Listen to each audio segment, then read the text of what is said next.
I did that again. I forgot to unmute myself. What I was saying was, good evening. Happy Monday. I hope you guys are doing well tonight.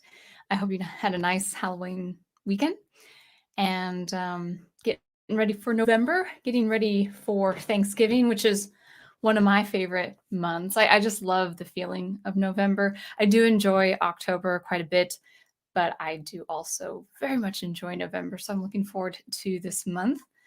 So happy November to you all. We'll just go ahead and get into welcoming the chat, and then we're going to talk about art. We're going to talk about some art history, and I think we're going to have a lot of fun. At least I'm going to have fun with this topic. Thank you, Big Al. He says, sounds good. I'm pretty interested in this topic, having explored this as a college student, as a music composition student. But I think this would be just a really good stream for artists out there in general to know about. So without further ado, let's go ahead and welcome the chat, and we'll get started on our topic. So first is Team Ghost Planet 3.0. See you guys at 9:30, and it is 9:30 now. So welcome, Team Ghost Planet.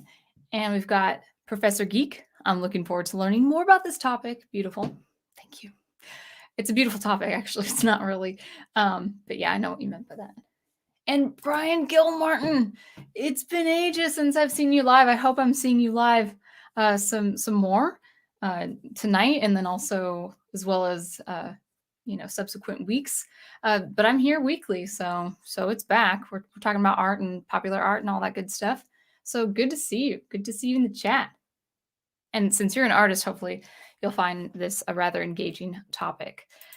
And Big Al Presents says, have a great stream. Oh, Muse of the Day of the Moon. Now, is that a reference to the 1st of November? And the Catholic day is All Souls Day, right?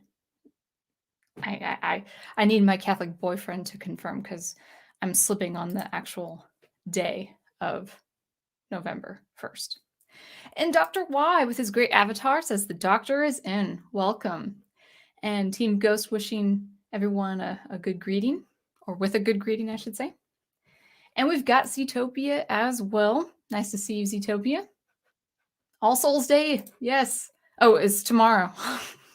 All Saints Day is today. Okay. Thank you, love. All right.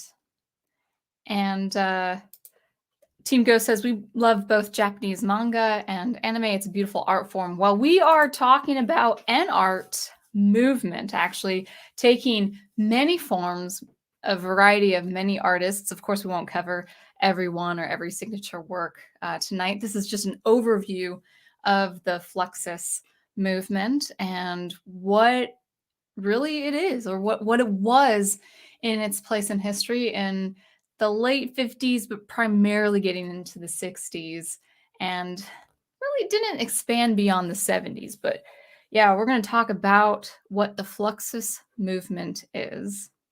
Now, before we get started, of course, I gotta, of course, plug my art, on my channel.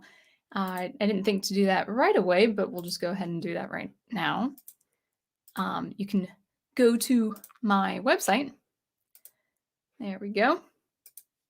You can go to my website homepage here, and then if you just scroll down past the mailing list, although I would love for you to join my mailing list, you can get for $1 Bradbury Lane, which is a little under 9 minutes. It's a kind of a science fiction feel. It's an ambient. It's got a rhythmic kit to it, but it's got mostly synths, and it's supposed to feel otherworldly. This was paying tribute to the wonderful imagination of Ray Bradbury, who we covered in length at the Professor Geek channel with his wonderful collection of short stories or chapters. Actually, it's pretty coherent story, but from the Dust Return. And I love his speculative fiction. I love his prose.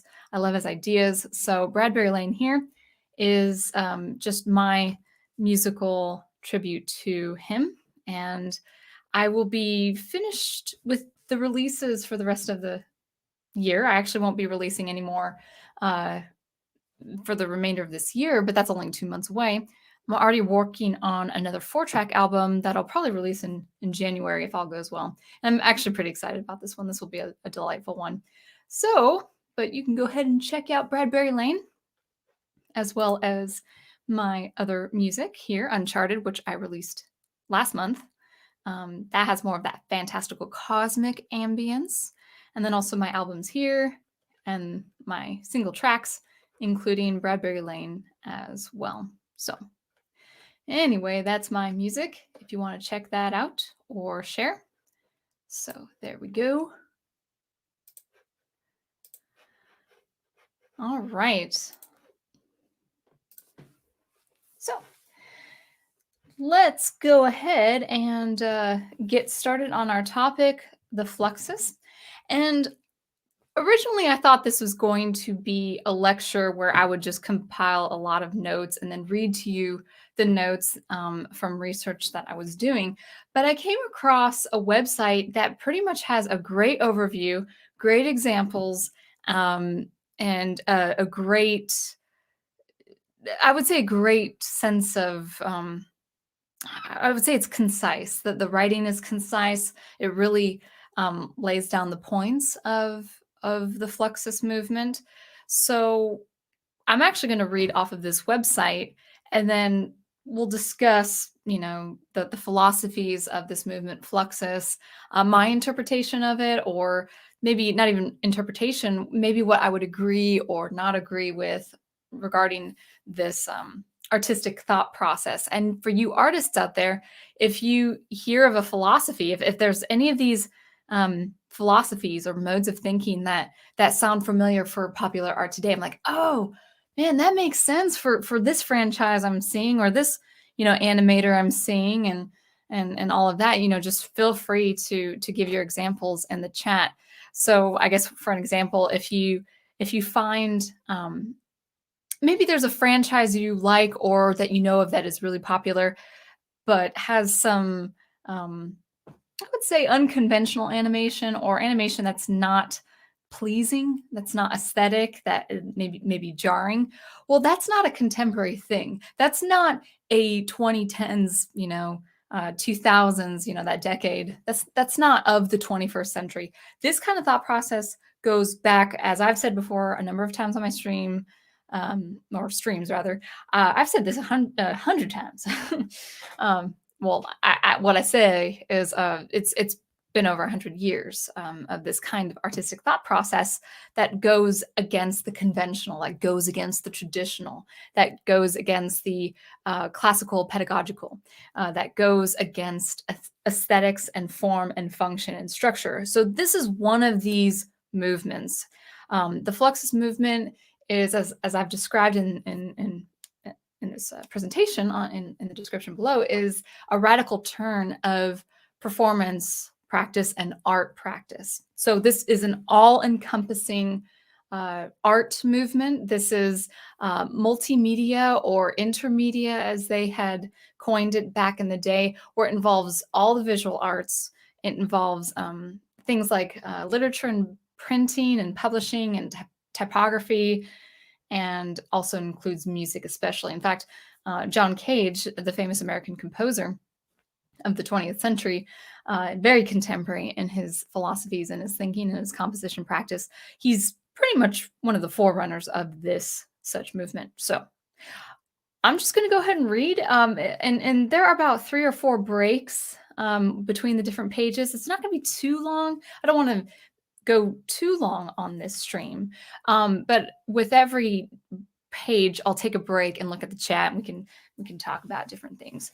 So all right, let me get to the chat just real quick here, and then I'll go ahead and share the page.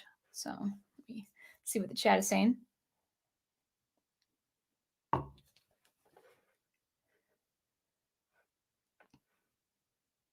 All right, I think Brian has a question. Team Ghost Planet has some good insight on different things, but we'll mainly focus on Fluxus. Brian Gilmartin says, so is the Fluxus movement a deconstructionist movement? I'm going to say there were tendencies of that. I'm going to say yes, and I'm going to say no, which seems a little bit ambivalent, but it's going to make sense as I read along. But tendencies of deconstructionism or deconstructionist art or anti-art is very much stemmed from such a movement as Fluxus. So let's go ahead and get started. I'm going to pull this page up and make sure, I think I want to start on the very beginning of this. And I'm just going to go ahead and read this really well-written summary of Fluxus. It was better than any notes that I can compile. So we're just going to go ahead and read and dissect and interpret and all that good stuff. So let me go ahead and share this as well. And I hope you find it as interesting as I find it. And actually, I find it interesting too, because I've also learned this as a graduate music composition student, and especially in Milwaukee, Wisconsin. I don't remember learning it to an extent in Seattle. It was touched upon in Seattle, but I was pretty heavily immersed in such a movement and learning and performance practice and composing and all of that in Milwaukee, Wisconsin when I was a graduate student. So let's go ahead and get started, and we'll take short breaks between the pages. So, all right. And here are some quotes I may cover after talking about the summary of Fluxus, but we'll get back into this just a little bit later. So you can see this is, by the way, called theartstory.org, and then movement, Fluxus, and then this is where I'm navigating the summary. So actually, you know, for you artists out there, I'm pretty impressed with this link, or this website rather. Let me send you the link if you're interested in knowing a little bit more about art history. Now, by the way, artists, this is what you would learn in the college setting, in the university setting. This is what you would explore to get your liberal arts degree or your art degree. So if you're thinking, well, that's not what I really want to do, then, you know, just be aware that these are the kind of topics, these movements, and this exploration of movements is what would be your primary thing to study, both as an undergrad and as a grad. But even if you're not considering college as an artist, you kind of want to know a little bit of art history. So here we go. This is going to be an educational history, I hope, or educational stream. That's what I meant to say. All right. So I'm just going to go ahead and read the summary of Fluxus. Fluxus was, let me say this again. Fluxus was a loosely organized group of artists that spanned the globe, but had an especially strong presence in New York City. George Mccunes, over here, is historically considered the primary founder and organizer of the movement, who described Fluxus as a fusion of Spike Jones, gags, games, vaudeville, Cage, and Duchamp. Like the Futurists and Dadaists before them, Fluxus artists did not agree with the authority of museums to determine the value of art, nor did they believe that one must be educated to view and understand a piece of art.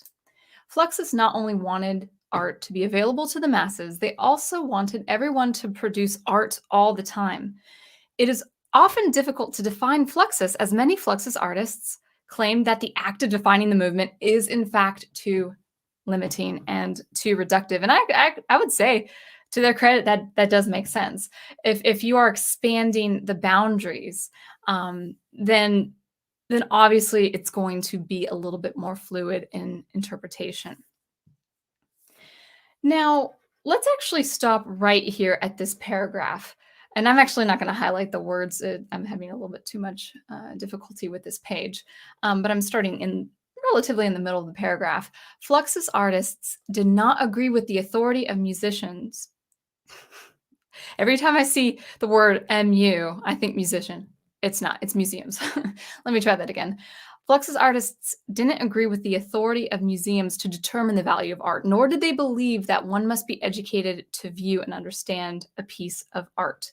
Now, I would say to an extent I would agree with that philosophy. However, I do believe the value of art, um, I believe can be objectively assessed by everyone, not just connoisseurs, not just art exhibitors or museum owners or anything like that. I actually do believe objectively that it can extend beyond authority. So actually, I'm not even really a part of this Fluxus philosophy because I do believe people objectively understand what good art is. That said, it has to be objective. There has to be standards of excellence, as I've pointed out again and again. But to the Fluxus artists, and again, the culture is very much different in the 1960s. You have a lot of upheaval happening on war, on social change, on actual civil rights problems. So the 1960s, especially in New York City or places like New York City, I would say is very different from how we are receiving culture now and reality now. So yeah, the artist's interpretations would be different from how I would view art anyway. So maybe museums had kind of a stamp of approval that we don't see here. Maybe museums were really hard to access back in the 1960s, where high art was preserved and was contained and was locked in stasis, and you'd have to pay a sum of money to see these pieces of art.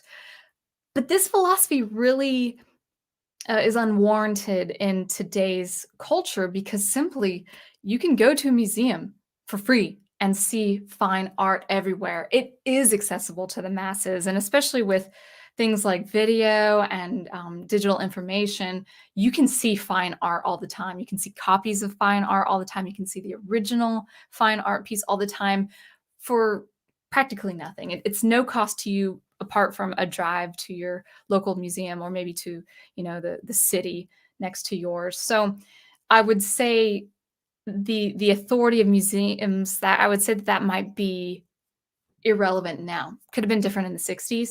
The idea of high art could have been very different in the 60s, and how it's highbrow and all of that. But I would say now, in the contemporary access of art, that's just not a relevant thing to begin with. But it is very interesting that the artists had that kind of antipathy toward the authority that was the connoisseur or the art critic or the museum, that high art was inaccessible to the public. So the actual impetus of the Fluxus movement was, we got to get everyone into art and into seeing art, but it's not just high art anymore. And we're going to cover this in a little bit more detail.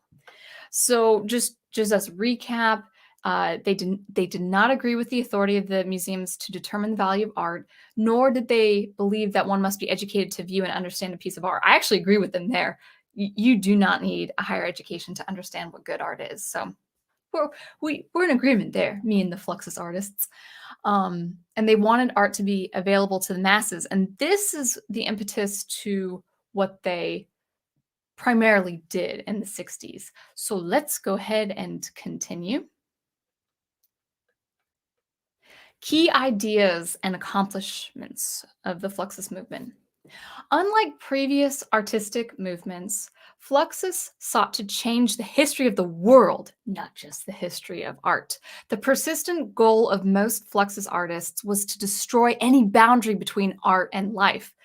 George Mccunes, the original founder, or perceptively the founder of this movement, especially wanted to purge the world of the bourgeoisie, I can't say that word right now, bourgeoisie sickness. He stated that Fluxus was anti-art in order to underscore the revolutionary mode of thinking about the practice and process of art. Now, I will say, whatever I have to say or whatever I have to read about George Mccunes does not necessarily reflect the other artists and their perspectives. So artists of this movement didn't always see eye to eye with George Mccunes, and it's actually said that he was quite hostile to them and their perspectives of what the Fluxus movement should be. So there is disagreement among the Fluxus artists on what this movement should be. So he was more about purging the world of the sophisticated, the highbrow art, the symphony goer. We want to purge the world of those kinds of people because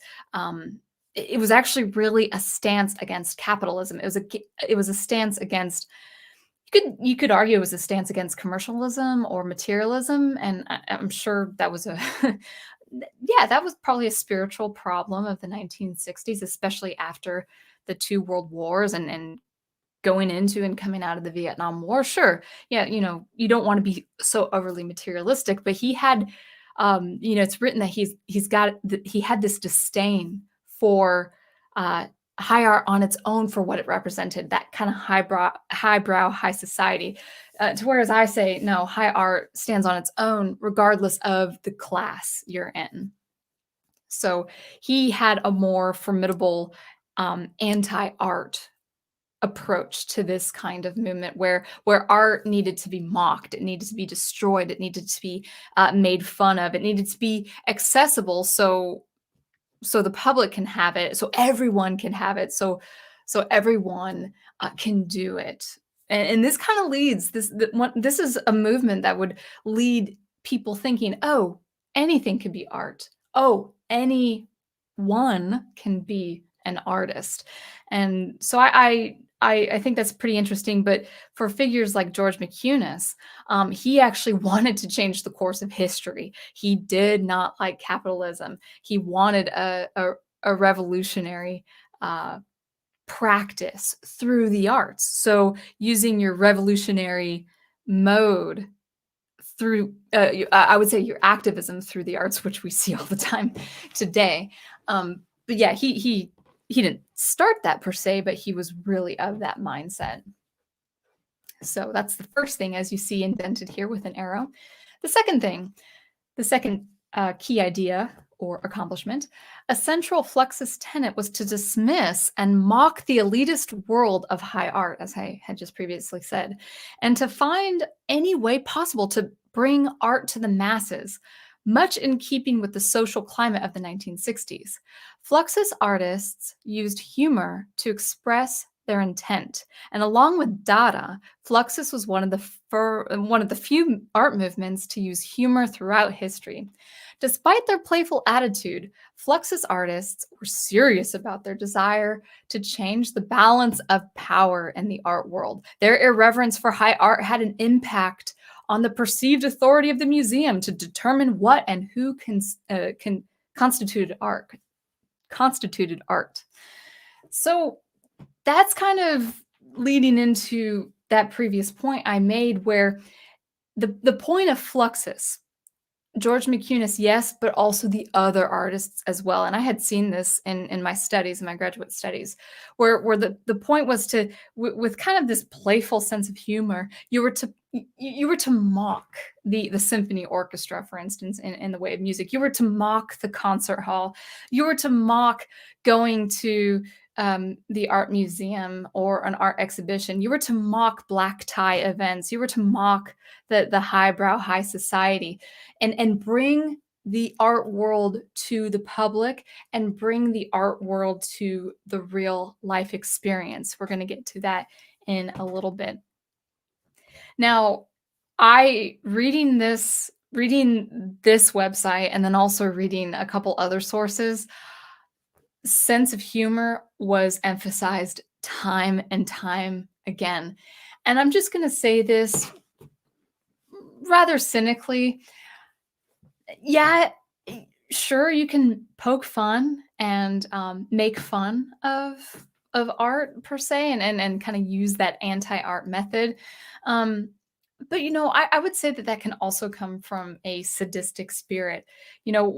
Really, do you have to mock high art? Do you have to mock that social construct of what, that perspective of what good art is and what beauty is and what aesthetics is. I think mocking something does could come from a playful spirit, but I would say time and time again, as I've seen as a graduate student and undergraduate student, I did see a little bit of a sadistic spirit behind that. I mean, if you want to go against the conventional norms of art and traditional practice, fine. But the idea, oh, they had to have a sense of humor. It's like, well, actually, good art can have a sense of humor. Good art can have comic relief.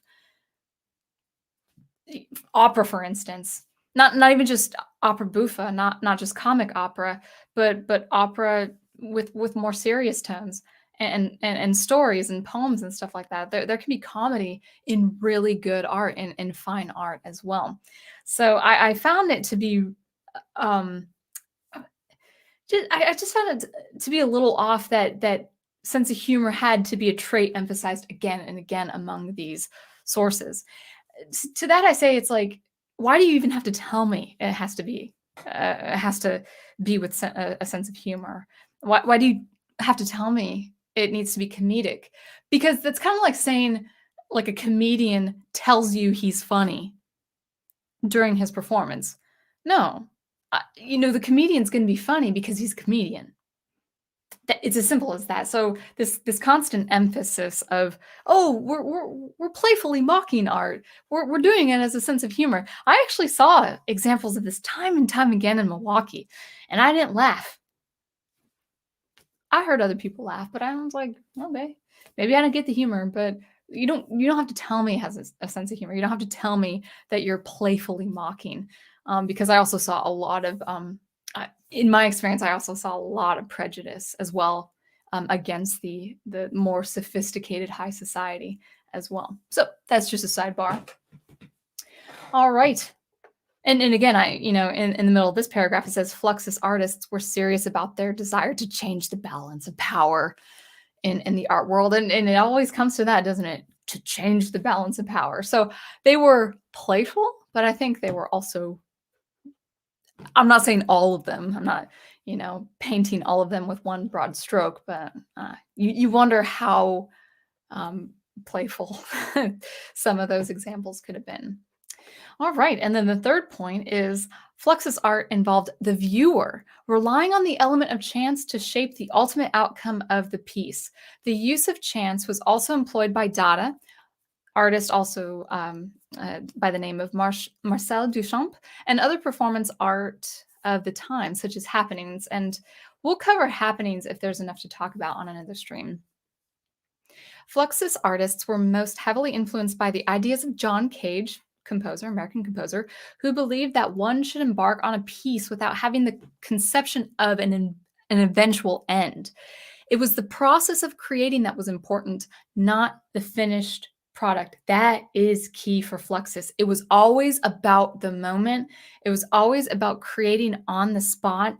It was, I wouldn't say, I would say it always took precedence over the final result, because every Fluxus movement or performance rather, that you would attend would be a different result every time, because it'd be a different number of audience members. It would be a different number of materials used. It'd be a different set of instructions every time. Everything was indeterministic. Everything relied on chance, which is fun. It's a good thing to experience. But it was to tell you that the creating, the actual moment of creating that process was more important, more significant. The finished product, the result, was not significant. And this is where I would disagree philosophically, because I compose every day. I compose several hours every day. And you could argue that that's a meditative practice and that's important. But at the end of the day, I just want the result, and I want to send it out into the world. So anyway, I'm not my own interpretation of this movement is not anything antithetical. I want to let you know, but that is very important to know of the Fluxus movement, that it is not the result, it is not the performance, it is the creative process, it is the moment, it's the ephemeral. That's one thing to note. All right. So that is the summary of Fluxus. I'm going to look over a couple other things like actual signature pieces, and then also a few of the big name Fluxus artists. Not everyone, because there's a lot to go over, but let's just take a break for a second and see what the chat has to say.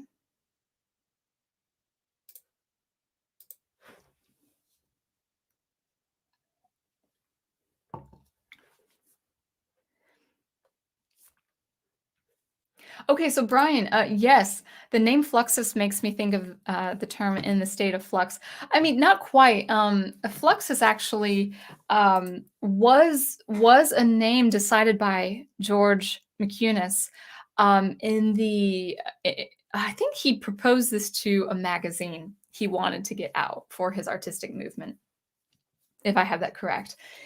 And it really was for the state of flow, the constant movement of art, or the ephemeral. Nothing was ever supposed to be fixed in the way of Fluxus. Nothing was ever supposed to be preserved. So it was supposed to be kind of a fluid transition of the art piece itself. Now, more than that, the fluidity also meant a kind of synthesis of art and everyday life. Since they wanted art to be accessible by everyone, rather than have art and everyday life be a separate thing, they wanted to merge the two where every instance could be an artistic event. So, cooking, cracking a couple of eggs would be considered an open art event. Um, and I would actually say, and we can talk about this a little bit more, but philosophically, I actually am of the mind that art is not so much in reality, like I'm in a bedroom and the ambience of the room is a musical event. No, actually, philosophically, I'm in disagreement with John Cage to an extent. I appreciate what he's done, and we'll talk about him a little bit later. But um, I would say that art, as RJ puts it in the fourth age, art is a representation of reality. You don't need to you don't need to bridge art into reality in that walking through the park is an artistic experience. I do believe you need that separation to go to retreat to escape to, in order to understand reality, in order to understand human expression and experience. I think that's just how we roll. I think that's how we tick. Professor Geek, of course, would say that of mythology. We respond quite emphatically to something like mythology, even though we can go out, day to day and do things, go to the grocery store, be with our family, call a friend on the phone, but we always retreat to or go to art. We always go to mythology. We don't need to pull mythology into our everyday experience. If we do that, if we pull art into our everyday experience, I actually believe that detracts art. I actually believe that that takes away the significance of art. But this was the mindset of the Fluxus movement. In order for everyone to have access to art, not fine art, not high art, even though that's not a bad thing either. They said, "Oh no, we'll bring art to you guys. We're gonna make you the artists. We're gonna make everything an artistic experience." That was the point. That was the role of Fluxus, the fluidity of merging reality and art together. Whereas I would propose, no, art should remain separate. Art should remain static, a place that we retreat to, a place that we go to, a place that we are reminded of during our everyday lives. We don't have to immerse in it always in our everyday lives. And it can be signified by, you know, things like the everyman, kind of like, we have our everyday lives, living as human beings.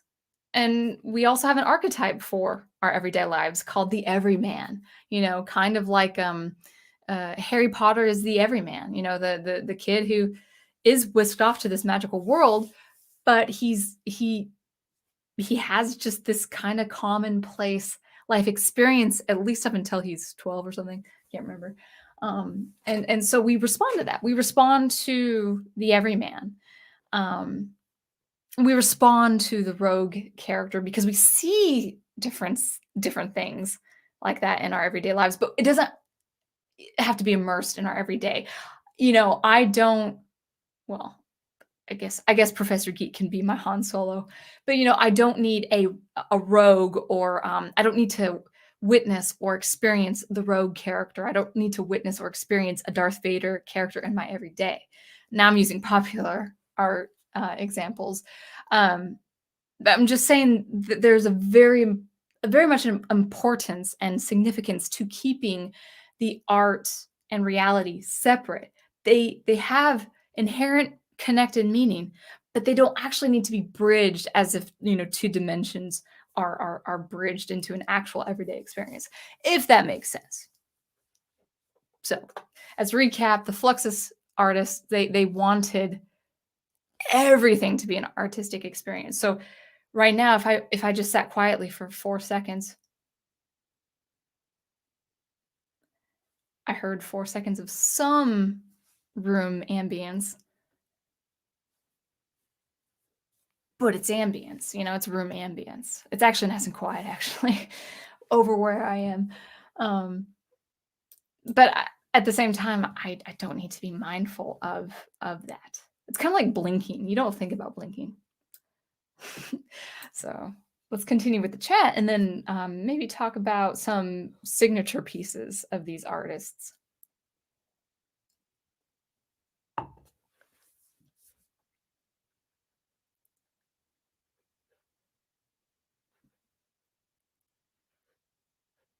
Brian also says, sounds like Fluxus could be interpreted as a kind of populist movement for the arts.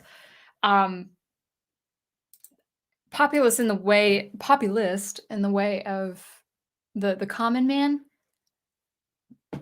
I would say yes, and it's not inherently a bad thing. I'm not completely against it, but I think there's a misconception that high art is inaccessible.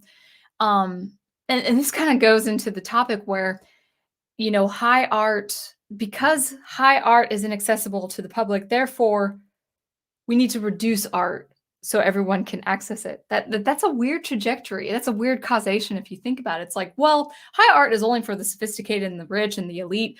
Therefore, like this reductive art is for everyone. It's like, I don't believe that for a second. When I compose music, I'll compose music that is really affordable, but I want to create a masterpiece. And like, it's not that every track I compose is going to be a masterpiece. It's not that every album I'm going to compose and produce is going to be a masterpiece, but that's always going to be my goal. My goal is always going to have that high art aesthetic, that high art common practice, if you will, that is also affordable, especially in today's digital age. I find this fascinating. If you couldn't tell.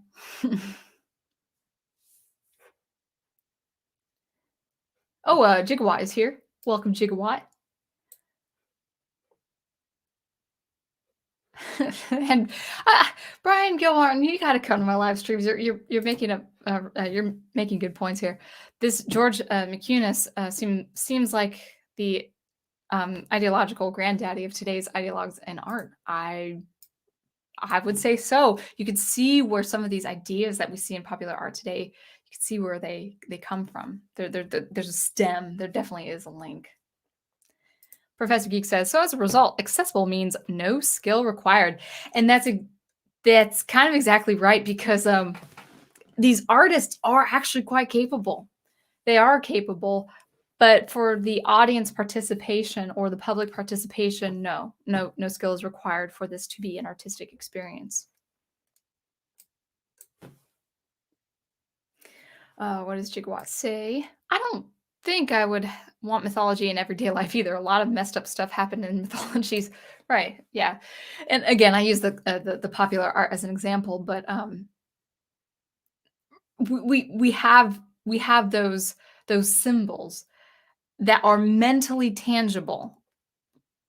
And in our own ways, we do embody some of those archetypes ourselves. That's that is Professor Geek scholarship right there, where he goes to the kind of the Freudian, Jungian concepts of the human psychology and mythology in relation to that. So I'm not saying we are completely separate, completely devoid of that, but yeah, it's like, do we want like a complete? Maybe synthesis isn't the right word, but yeah, you guys know what I'm talking about, right? All right. So let's talk about some interesting, famous examples that you would learn in college. No question. I actually, I had forgotten a couple of these until I read about them again. I'm like, oh yeah, I do remember those. So let's get down to business again, and let me share the. Let's see, which ones do I? What would I like to do? Artworks here. That's the page I want. All right. So let's have an interesting discussion. Let me go ahead and share this again. Let's have an interesting discussion about these signature pieces. And again, visual artists, this is stuff for you to know and be aware of. So we'll see. We'll see what you guys think. And if you're catching on the replay, I'd love to know what you guys think as well. All right. See that all right? Good. I won't highlight the text. I'll just go ahead and read. So let's talk about significant artworks of the Fluxus movement, starting with cut piece. Composed, created between 1964 and 1966 by the famous artist Yoko Ono. You guys all know her. I knew her as music education, music composition major, but apparently she's really, really famous just in social circles. So Yoko Ono, let's listen, or let me read rather, this summary of her very famous work, Cut Piece. Cut Piece puts the artist at the mercy of the audience. Ono invited the audience to cut away her clothing as she sat completely still and expressionless on stage. The interaction between artist and viewer is unequivocally intimate, as the viewer completely invades the personal space of the audience, literally cutting away the boundary between the self and the other. Control is literally in the hands of the audience member, who holds the scissors, and the outcome of the piece changed each time it was performed. This particular piece likely influenced Marina Abramokov's, what's her name? Oh, I pronounced her name earlier. Oh, but I do remember her actually. Marina Abramovic, her Rhythm O. Though Abramovic took this concept even further, presenting the audience with items to use on her body as they wished, including a knife and a loaded gun, which one audience member pointed at her head. I had heard of this before, where I think Abramovic, if I remember correctly, I think she was on a table or platform of some kind, I think completely naked, and she had objects around her body that the audience could use to modify her body, if you will. So this is a complete deprecation, I would say, of the artist, rather, where not only are you relinquishing control as an artist, but you're actually subjecting yourself and your piece to an audience member. Now, the only thing I would say is whether positive or effective about this is the idea that yes, a different person is going to do a different thing, thus it's going to be a different experience every time. But this really was to add that shock value, especially with if I can pronounce her name, Abramovic's Rhythm O, where she has a loaded gun next to her body, or a knife. I mean, now this is in the 1960s. Okay, we've got some social upheaval going on. So, let alone in New York City, where people are really crazy and really dangerous. And since this is accessible to the public, this could have caused controversy in the sense that this would have not have been safe. Now, a Fluxus artist would listen to me and hear me and say, haha, that's our whole point. You're bothered by that. And I'm like, I mean, I'm not. I mean, I'm bothered by it morally speaking, for the safety of the audience, or well, audience and artist. And by the way, I do preserve the control to the artist. I think that's fine. But it can only be so effective as that one point. Once it's done, it's not going to mean anything afterward. With a different woman, with a different artist, with a different set of objects. It's like this was only to kind of put the artist in a humiliation ritual. The idea that the artist should not even have an ego. Now, I would say you can let go of your ego in safer ways. But I just find that it's fascinating historically. But this was I would say the boldest way of showing that the artist was not important. Now, the artist and their vocation to producing art, I would say, is important, regardless of what the climate was in the 1960s or whatever the interpretation is. I think the artist, and so far their ego is fine, provided that it's with a wholesome spirit.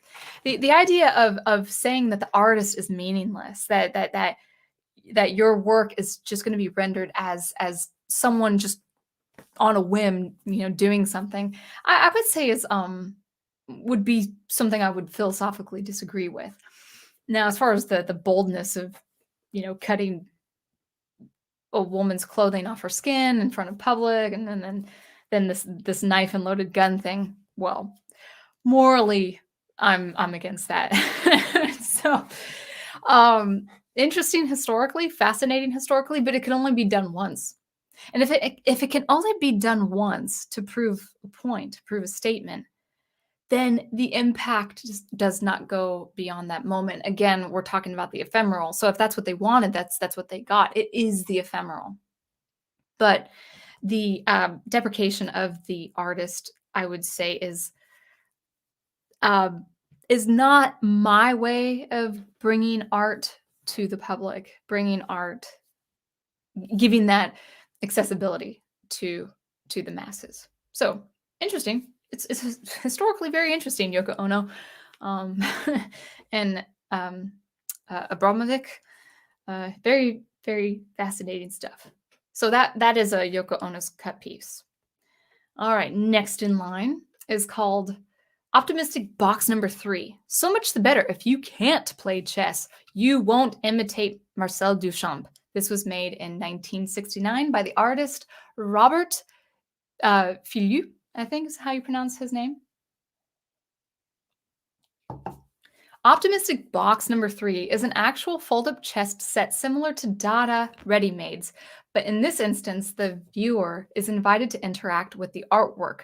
Now, real quick, Dada ready-mades is pretty much the artist, especially with something like Marcel Duchamp's Fountain, in which I think it's famous because it's practically, I think, a urinal that is stationed in an exhibition, and say, hey, this is art, because I took an object, I modified it, maybe I positioned it somewhere, maybe I put it in a certain room, in a certain angle, or in a certain light, and therefore, because I modified the object, therefore that object is art on its own. So those are ready-mades. That was an expressionist idea, or that was an expressive idea, rather, of the Dada movement. So if you're thinking ready-mades, think of an object that was positioned or modified by the artist, but the object is the art. Not much skill needs to be brought to the table here. This is something called conceptual art, where it's really the idea that takes precedence over the actual art and skill and craftsmanship. So those are Dada ready-mades. So this Optimistic Box Number 3 is a fold-up chest object, similar to the ready-mades. But in this instance, the viewer is invited to interact with the artwork. In order to see the entire text, one has to open the box to continue reading. The interior verse is a tip of the hat to Marcel Duchamp, the artist who conceived the ready-mades. While this piece is an object and not a performance, it still incorporates the Fluxus ideals, nonsensical humor, and a lack of boundary between the art and the viewer. The significance of this piece is in its insistence that the viewer interact with it, unlike traditional art objects in a museum, in the museum context in which touching is forbidden. So I do like this moment in artistic history where the audience actually is the performer and they are creating the object piece. But besides bringing in the object and having a set of instructions, there actually is no craftsmanship or skill that is required for such an art piece. And that is their intention. Because if there is craftsmanship, that's actually leading to the point, well, that's value. And that kind of artistic value is in the shape of a fine art piece that cannot be touched in a museum. So that's really their point.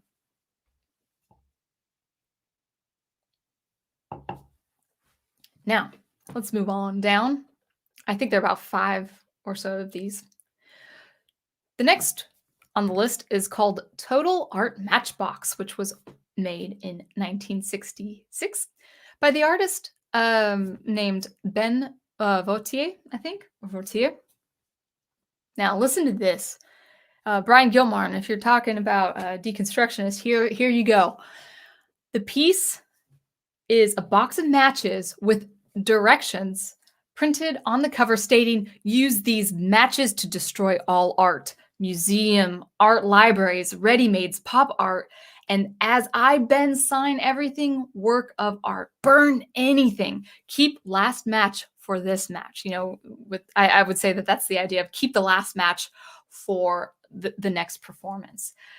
This piece literally proclaims the Fluxus belief in anti-art and is one of the many editions manufactured. Often, Fluxus artists would produce a large number of identical pieces to deliberately devalue the object. It can be assumed that many of these boxes were burned as per the instructions on the cover, the involvement of the viewer completing the piece. Now, I don't actually really know what that was entailing, like the artists would produce copies of identical pieces so that they could do what they want with them, like burn it and stuff like that. So I don't know if it's like copies of art that have been burned or the actual original being burned. But if it were copies, that wouldn't be such a bold thing, I guess. But that's so. But the idea of copies, you know, like let's take this art piece that's so valued, and we're gonna make copy after copy after copy after copy. And it's probably would be something like the telephone game where the person says a sentence, and then by the time you get to the 9th or 10th kid, the sentence is all jumbled and stuff like that because it's supposed to mock the original value of the original piece. But the idea of burning everything, well, that kind of sounds familiar. I don't suppose this artist was angry at all, but I found that one interesting. The next one is Zen for Film, made in 1964 to 65 by the artist Namjoon Pak. I remember him. I remember learning about him in Milwaukee, Wisconsin. Zen for Film is an example of another Fluxus medium, in this case, video art, which really Fluxus started the video art medium. It is an 8-minute film showing nothing but a white screen with occasional scratches and graininess flickering across the viewer's field of vision. Even though it is a film, it follows the general consistency of Fluxus art, which is usually simple, ironic, and succinct. Just as Cage used silence as a part of his musical compositions, Pak is using an absence of imagery as the work of art. It has a distinct Zen sensibility, as it encourages meditative interiority as opposed to active involvement. Now, I actually would like to say, I, as an artist, I have nothing against the absence of something. the absence of sound, the absence of music, so in the way of silence or waiting or anticipating. So something like the film, I'm not a filmmaker, the absence of images actually would be really impactful and really effective, but that's not what they're going for. They're not going for impactful or effective. They're going for ambience.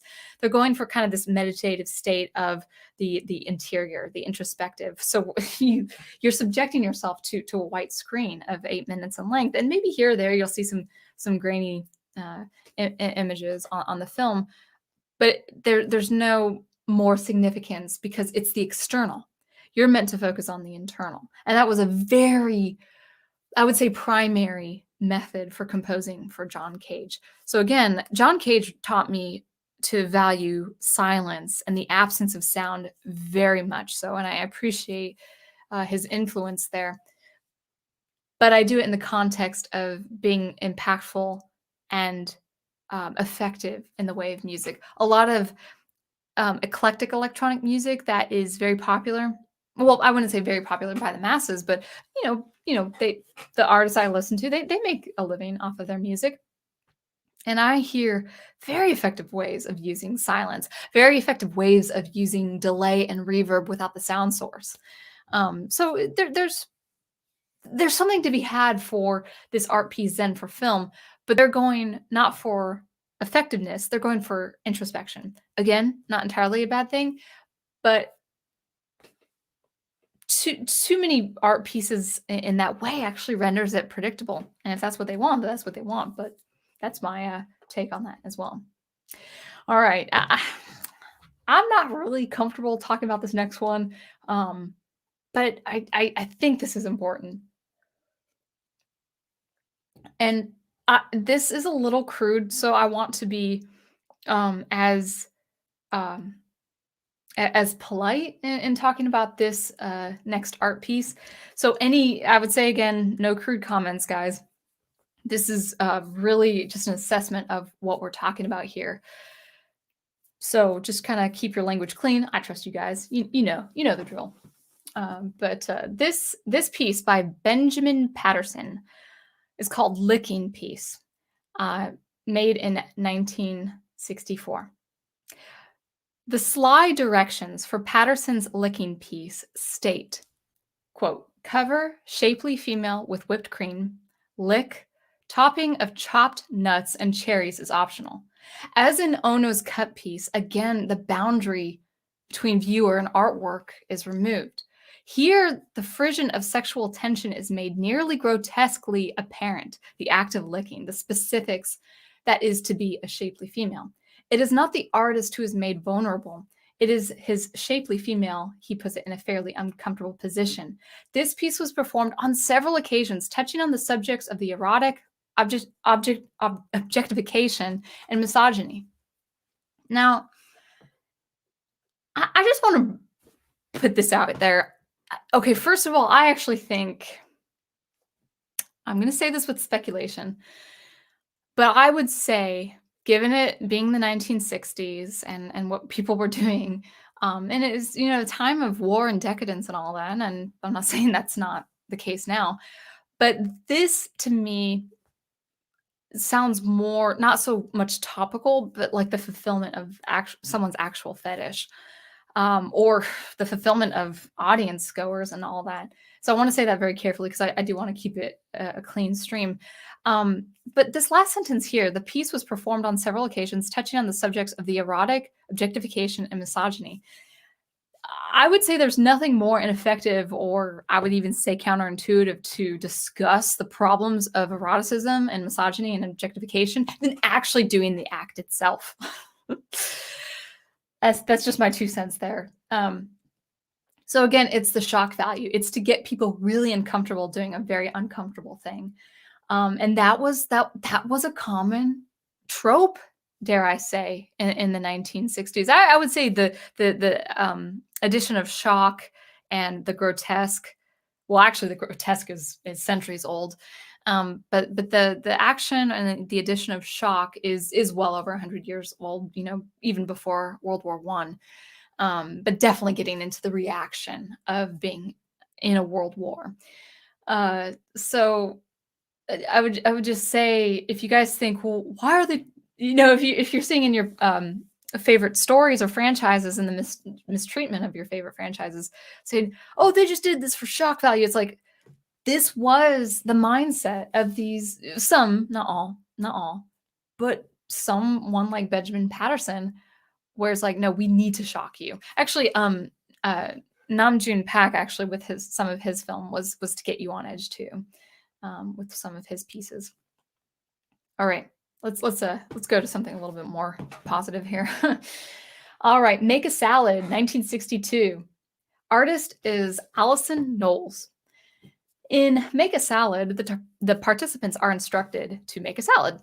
The act of creating as the focus of the work and the repetitive, nearly meditative actions of the participants mark this piece as distinctly drawing from the more Zen-influenced aspects of the Fluxus practice. This is really important, that more the Zen Buddhist philosophy, like that of John Cage. The piece has a vital auditory component, the noise made by the chopping of vegetables and the rustling of the lettuce leaves. This is to be considered as musical and beautiful as if one was listening to actual instruments performing a symphony, a notion coming directly from composer John Cage. I actually, I was a participant in a performance like this, but instead of vegetables, I think it was fruit.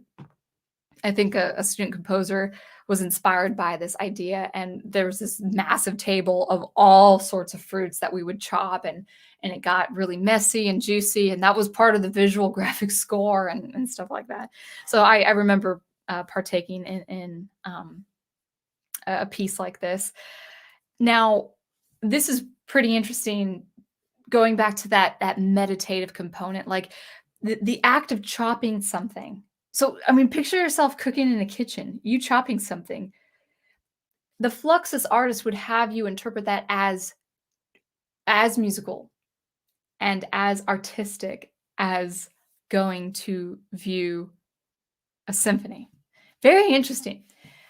Now, I'm a musician. I've played the violin for 25 years. I'm a master on my instrument. And it's taken me 25 years, give or take, maybe 23, 25 years to get to where I am on the violin. I think I could be a little bit better, to be honest, but I have the skill of someone who's played the instrument for a long time. I've also chopped iceberg lettuce, and it hasn't really taken me the same amount of time and dedication. Now, I'm not against being in the moment and being quiet in your thoughts, but to make it analogous to a symphony of musicians who've been on their instruments, for decades, hundreds of years combined, right? It's like, can you really make it analogous? You can enjoy it as much as a symphony, but can you make it analogous? That's the question. So those are some examples of the Fluxus movement. And I think we'll stop sharing now, and we'll take a break on chat. And then we will go into, I think, one more page of actual key artists and what their philosophies were.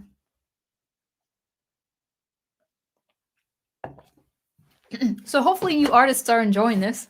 Very, very topical tonight for your media. All right, let's see what you guys have.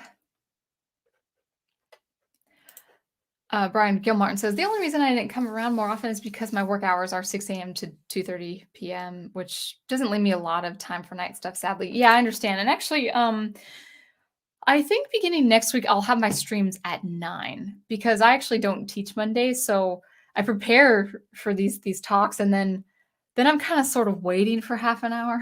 So I might start a little bit earlier, maybe even 8:30. We'll see. Actually, I might be able to do 8:30 too. So maybe earlier is better. We'll see. We will see. Jigwa says, seems like a reasonable idea. I don't know what you're referring to, but thanks. Dr. Y says, the Fluxus movement doesn't seem about art lasting. No, it's all about the ephemeral. Again, not entirely a bad thing on its own, but it's actually where your motives are. Like, now I've been told it is a little bit egotistical to have your to want your art, stay and have presence in the world after you long pass. It's a little narcissistic. I'm like, is it really? Is it really? It's I'm reading The Two Towers. Do I think for a moment that Tolkien is a little bit of a narcissist for having such longevity? Lord of the Rings, in spite whatever you think of it, whatever you think of the writing, the history, whatever, the world building, Lord of the Rings is pretty much going to last as long as the culture of reading and writing lasts. If the world gives up on reading and writing and publishing and all that, then maybe Lord of the Rings will fall by the wayside. But I know its longevity is going to go way beyond my time and way beyond generations after me. For as long as the world shall last. And do I think that's egotistical? Does that make me have this supposition that Tolkien is egotistical? Maybe he was, but what's that to me? I just enjoy his stories. I don't care if he actually had an egotist, that unhealthy egotism. I don't suspect he had. He did fight in a world war after all, man. He lost a lot of friends. He lost his wife, before he died himself. I'm not gonna think, oh, yeah, he had such longevity of his writing. That's an example of narcissism. No, you want the things that you value have a lasting impact. Now, it doesn't have to be the world. You don't have to impact the world, but to have something out there for at least one person to enjoy, that's wonderful. And I would produce my art even if my art died with me, because I love it and I love producing. But yes, Dr. Y, you're all right. It's not about preservation. It's about the ephemeral. It's about the fleeting. Ironically, we'll probably cover this on the website, but the Fluxus movement, regardless of the disagreements between George Mccunes and the other artists, the movement actually, ironically, coincidentally, died after he passed away. So in that sense, it was ephemeral. It was not long lasting. And people say, "Oh, it had such an impact." I'm like, really? Do artists really do that? They do that in the university setting. But student works won't last if they don't get archived in some way, in some impactful way outside the university setting. You can talk about your doctorate all you want. It's going to stay in the dusty old stacks at the library. Sorry, university students, don't get mad at me. I'm just glad I never became a doctorate. Am I mocking the Fluxus movement? I don't know. But they mocked the high art, so I don't know.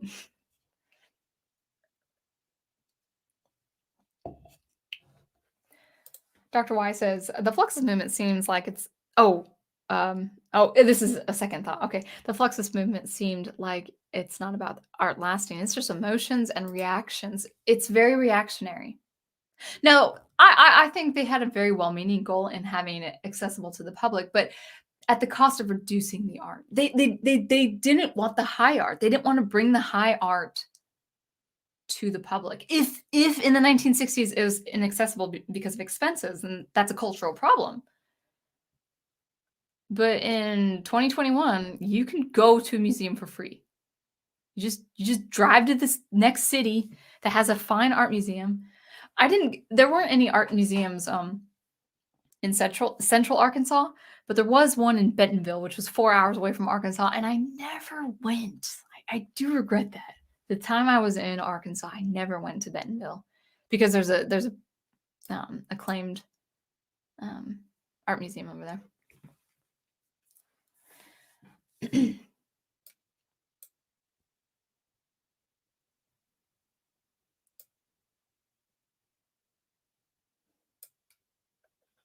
Yeah, Team Ghost, you're right. Who would destroy beautiful art? Anti-artists. That, I know that's a pretty provocative word, but that's kind of what they were about, right? And I'm not saying that all Fluxus movement artists were like that, but there were a handful that were pretty much against art. They wanted to strip the meaning of what art is to the public conscious.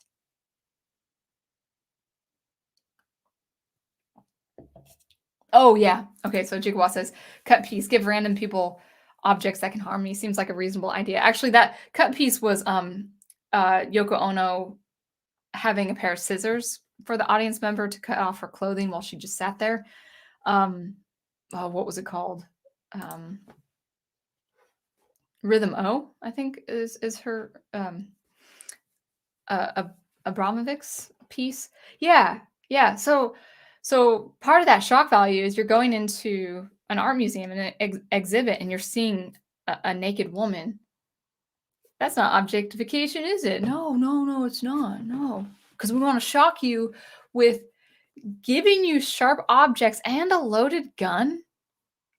And actually, it was mentioned in the article that someone maybe was trained in arms and would not shoot her, but pointed the loaded gun to her head. You really can only do that one time in history.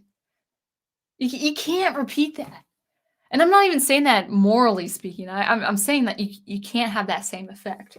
So it's effective historically, but where does that go? Where does that go?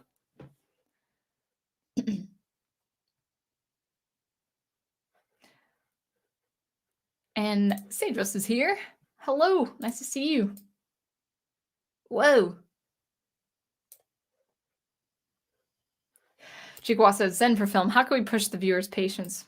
Yeah, again, it's not for you to consume. It's for you to have the introspective. Which I've been in many performances, both as a performer and as an audience member, where there's a lot of introspection. Now, as a free event, that's fine. But if you have to pay for an event like that, you should like that to be able to pay for something like that.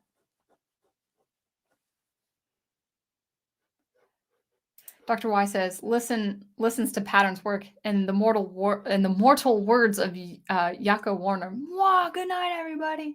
Don't know the reference. I should probably, huh? Oh, Alexandro H, welcome. That kind of reminds me of that danger music movement. It makes no sense to me. I was gonna look into that and I totally forgot. Maybe I'll talk about that on another stream. Yeah, that was another composer, multimedia artist of the Fluxus movement. Oh, who was that? Actually, I have it in my notes down here that I don't think I was going to use. Danger music. Who was it? Oh, I'm gonna have to look who that was. I don't think it was Dick Higgins. Or no, it wasn't Henry Flint. I'm gonna have to check that out. Hopefully I'll remember that for my next stream because I'd like to look into that. But thanks for bringing that up. Yeah, it's the idea of putting people at least in mental peril. I remember a composer, a doctor. I can't remember if he was a master's or a doctorate at the time. He was a strange person. He was fine. He was friends of friends of mine, and I was never really an acquaintance of his. But there was one time he had a quadraphonic system, a fixed media piece for electronic music, and the second time I heard his performance, I knew to plug my ears. But the first time I heard his piece, whatever it was called, it was white noise, which is a very harsh distribution of frequency. It was white noise blaring at you from four corners of the hall. And if you're in the sweet spot, you are doubly assaulted because if you're in the sweet spot, you're taking in everything of the quadraphonic space. I remember sitting near the sweet spot. I can't remember if I was in the sweet spot or not, but I remember that first moment of his blaring white noise into the hall. I remember being so angry because the it was to shock you. But if you think about it, like even even as a composer, as a sound artist, as he probably thought he was, uh, you don't damage someone's ears like that. It really hurt the ears. Um, well, at least I remember. Maybe it was softer than I remembered, but I remember being assaulted. Yeah. I remember also a clarinetist. I didn't know who he was, but he played clarinet so loudly and so abrasively through filtered electronics that there was actually a sound beating. He was doing multiphonics, which through a lot of air, a lot of fast air produces many frequencies, not just one tone, but many tones at different partials from the fundamental pitch at such an amplitude that there was an actual beating of partials that caused the eardrums to do this. It was actually assaulting the senses. And half of us in this concert hall, we held our ears. We held our ears for the full performance and we clapped because it was actually, he was a good performer. He was a good performer. But it actually caused our eardrums to go back and forth like this. It was the same effect as if a child was screaming in your ear. That's the effect it had on your eardrums. And I remember after we kind of clapped like this and stuff, when he was done, there was an older man. He was like in his 70s, and he stood up and he said to all of us, he's like, "I'm 70 years old, and I didn't stop my ears. I didn't plug my ears. I got the whole experience of that performance. You don't need to plug your ears." Like, first of all, I'm a musician. Second of all, I'm a composer. Third of all, if you are in your 70s, chances are you're hard of hearing anyway in some capacity. I had very healthy hearing. I still have very healthy hearing. And I remember a college girl and I just talking about that moment and in our library jobs the following day or the following week. It was weird. It was but for a sound artist or even a musician to feel it's okay to assault your senses like that. I don't condone violence, but if someone is about to harm you physically, about to assault your senses, you have the right to push back for your own protection. And I kind of felt like punching someone in the head after being assaulted like that. I know that's not Christian, but that's how dramatic it was. So yeah, thank you, Alexandro. I'll try to remember that example for another stream. Thank you very much. Dr. Y says the only way you can make food cutting analogous with a symphony is to make a symphony using sounds of food cutting. Yeah, exactly, dude. Right? Yeah, yeah. What you can do is you can do some chopping up food, place them as samples, use them as sound files, put them in a sound sampler of a digital audio workstation, and then create an orchestral piece, and then use that MIDI data, convert that MIDI data to where it's the samples of the chopping wood, and there you go. But that takes hours of work and a little bit of skill. Composing an orchestral piece, using a digital audio workstation, and loading up sample files in that audio workstation. That sounds like tens of hours, like 10 times 10 times 10. All right. R says hello, and hello, R. Yoko Ono. Oh, Yoko, what a woman. She has a reputation, that's for sure. Andres Hernandez. Hi, don't know what you're talking about, but I'll still join. We're talking about the Fluxus movement. It's an art movement of pretty much as I said at the beginning of the stream, it's a radical turn. It was a movement in the 60s, late 50s into the 60s. It died in the 70s. Although a lot of artists they try to keep it going in their own methods. in their own ways. But it was a radical turn away from high art and aesthetics and common practice, to the point where it was a lot of the philosophy was more anti-art. There were some good intentions, but there was also like, let's sardonically mock, high art for some reason or another.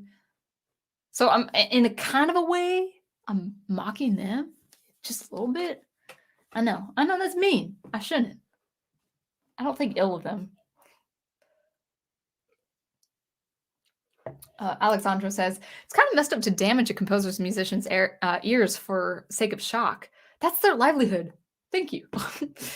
Abby kind of ticked off when oh, dude. Yeah. I don't get very angry. The one time I was really, really angry was when a mutt, a very dangerous mutt, was loose in the neighborhood, and he was about to attack my Cocker Spaniel. And I pretty much threw myself on him because I didn't want my dog to be hurt. Now, he wasn't going to attack me. He was going to attack my dog, but I felt that protective anger. I don't have a Cocker Spaniel anymore. This is years ago. That same anger of not just me being assaulted, but other people being assaulted, yeah, there's a little bit of indignation that comes with that. D Prepper, interesting avatar. They should be assaulted with a lack of love. Dude, yeah, that would be wonderful. That would be such a great juxtaposition. Yeah. They probably would appreciate that response though too. Brian Gilmartin says, oh, believe me, if I had just a nickel for every person that made me feel like punching them, I'd be a millionaire. Well, I don't resort to violence, but you got to protect yourself.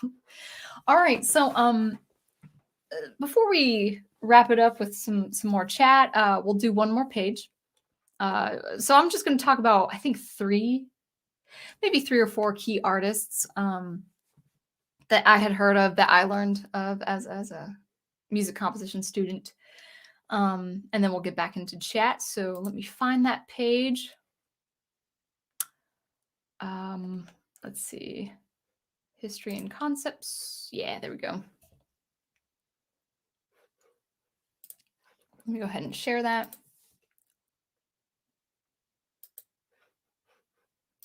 Once more.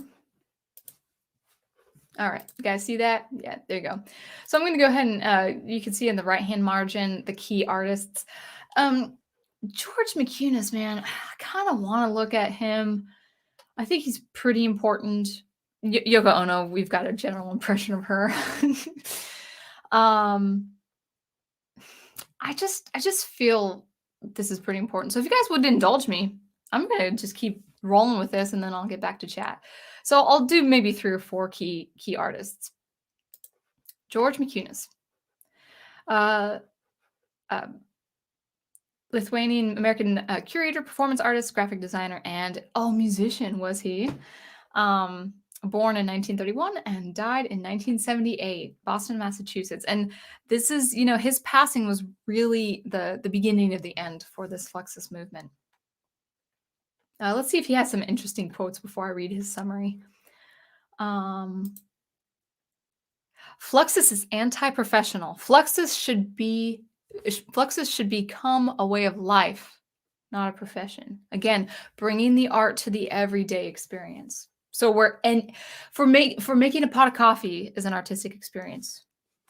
Anyone can be an artist. This was his idea. This was a shared idea, at least. If he was not the impetus, this was at least shared by him and others. I won't go through all the quotes, maybe. It's just interesting. I would say I was mostly concerned with humor. I mean, that's my main interest, is humor. Generally, most Fluxus people tended to have a concern with humor. Why? Why do you have to tell us to be that you're funny? Again, going back to the comedian. Does the comedian say he's funny? No. He gives you a performance, you laugh, which laughter, I think, is an indication of humor. Unless you're insane and laughing maniacally. People usually laugh when they find something funny. You don't need to emphasize that it needs to be humor. It's mockery that they're trying to playfully dress up the idea of mockery as humor. Oh, I do want to read his manifesto. Okay. Yeah.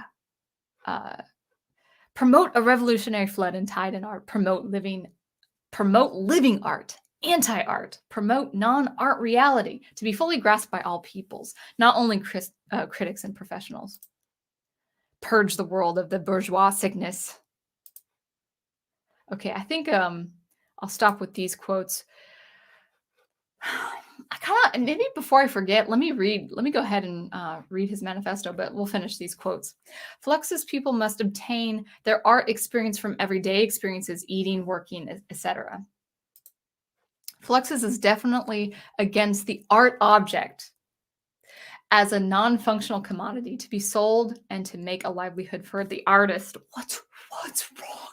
What's wrong with producing something and making money off of that? Nothing. It's called a vocation.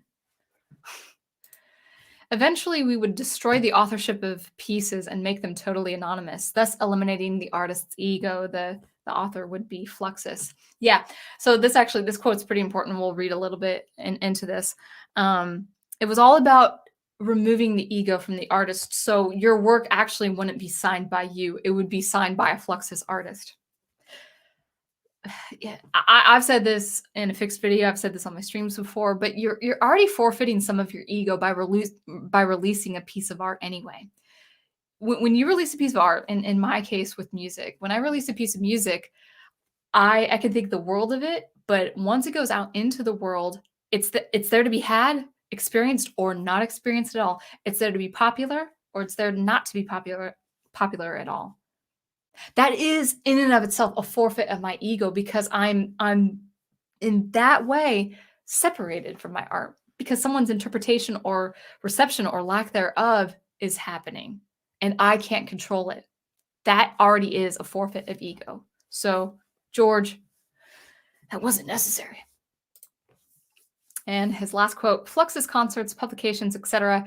are at best transitional, a few years, and temporary until such a time when fine art can be totally eliminated, or at least its institutional forms, and artists find other employment. Wow! I didn't read that quote before reading it now. So that's basically saying we need to remove and eliminate anything of fine art, because we don't want the artists to be paid for their work. We want artists to find other employment, because if you, heaven forbid, if you make money on your art, you're the problem. You know, you're causing this rift between art and public. Now, actually, he was not for capitalism, so that's why he would say something like that. Sounds like a likable guy, right? Sounds agreeable. You know, though, I'll read his famous manifesto. It's not long. I can't actually show it on my desktop, but I'll go ahead and dramatically read it. So let me go ahead and minimize this and bring this up. And I actually need to open it in preview and then expand it so I can see it. Let's see how this is. And actually, this is kind of the manifesto is broken into two sections repeated, where it talks about the meaning, the root of the word fluxus, and then he in italics in his own writing, he talks about what to do after the meaning of the word fluxus has been read. So here's the meaning of the word fluxus. And he likes to number it not in the order that you would say, oh, 1, 2, 3. No. He likes to do 2, 3, 1, because it's important that he does that. All right, number 2, to effect, to bring to a certain state by subjecting to or treating with a flux, fluxed into another world. Number 3, medical, to cause a discharge from, as in purging, flux.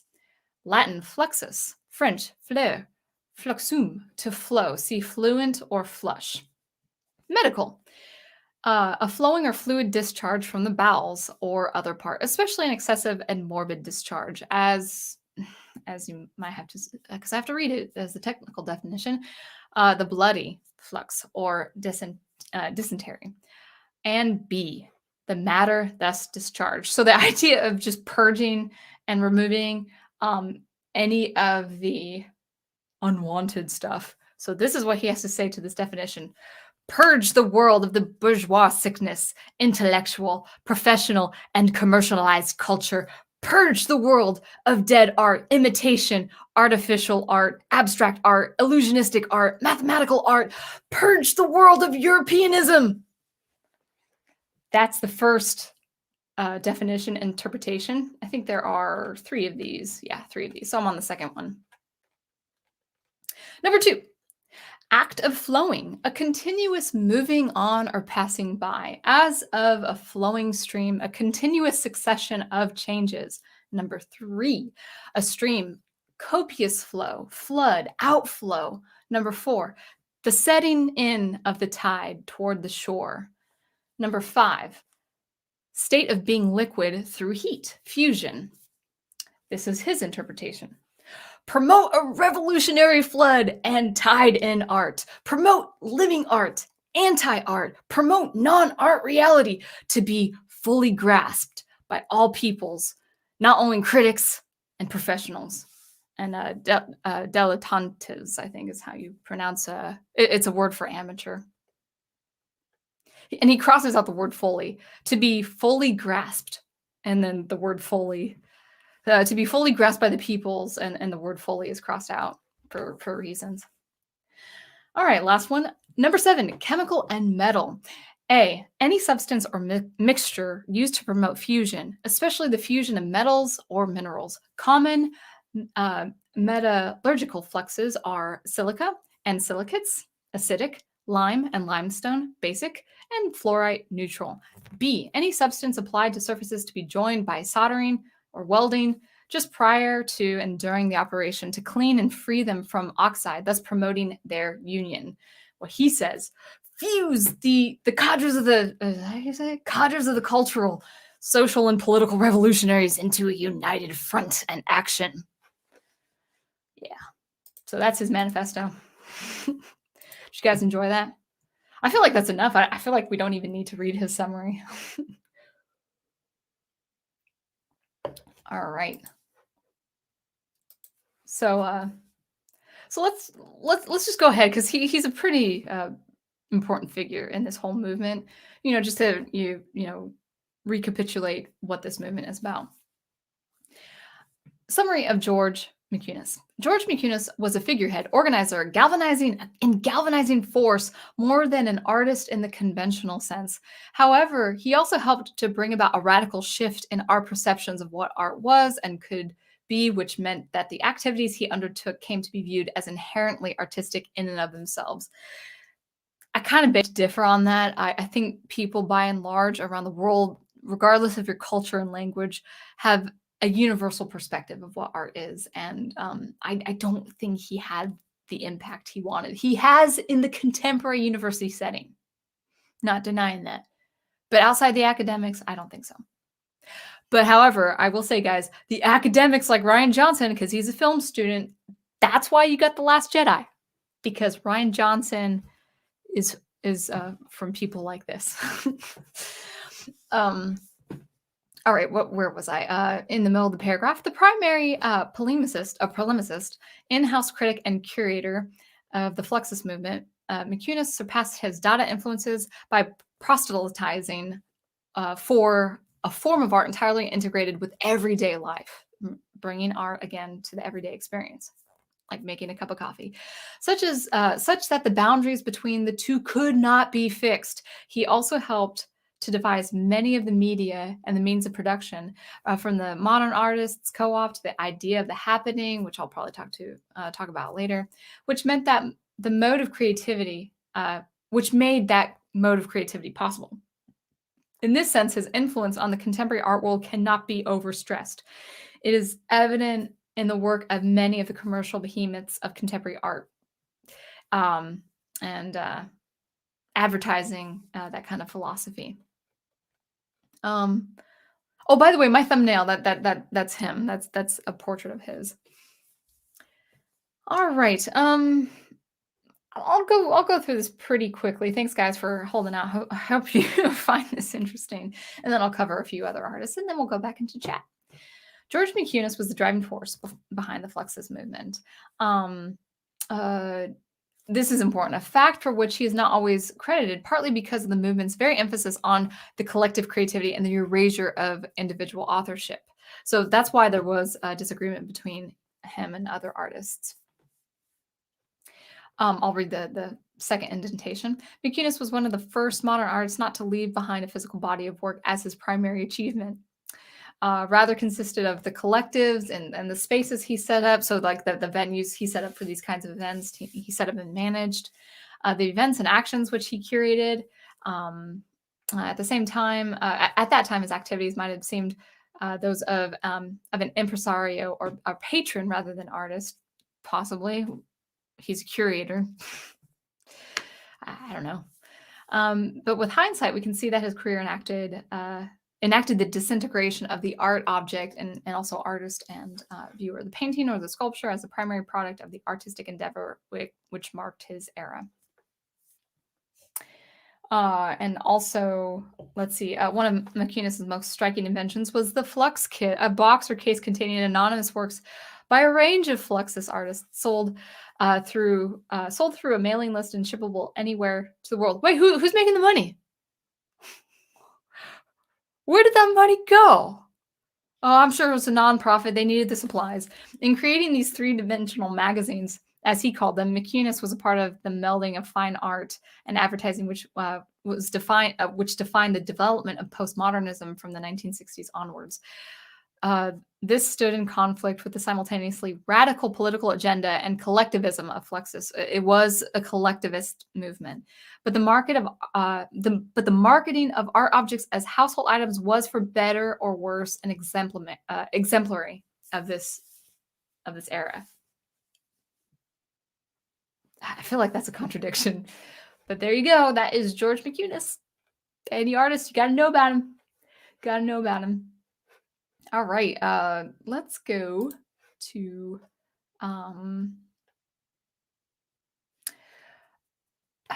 let's see, Namjoon Pak. We talked about a little bit. He really was the forefather of video art. Korean American composer, performer, sculptor, and video and digital artist. I probably won't go through his quotes, but again, I'll send in the link if you guys want to take a look at this. So summary of Namjoon Pak. He was the father of video art, surfed the forefront of cutting-edge technologies and utilized them to realize artworks the likes the world had never yet seen. His various experiments positioned video as a viable art form and a tool toward accomplishing widespread global connectivity, eerily prophetic to our contemporary information age. His revolutionary practice laid the groundwork for today's artists working in the new media art. And visual installations is very common among the contemporary artists. I'll just read a few of these. Pak's early training in classical music, combined with his interest in utilizing sound elements from the real life, inspired by artist John Cage, positioned his career early as a member of the Fluxus movement. His passion for combining audio, visual, and electronic elements was formed there. Now, this is really important because the Fluxus is an intermedia movement where it's all these different artists bringing to the table their different works. And I'll just go ahead and read the bottom. Pak coined the term electronic superhighway to denote what he saw as a future in which technology would allow for boundary-less connection between people and global. So this kind of idea of the internet, his term might be considered, this electronic superhighway might be considered the first mention of the concept that would eventually manifest into the internet, and is in fact the term used universally today, obviously. So yeah, he's pretty interesting. But again, he has that kind of Zen ambience with his film work. All right, just a couple more.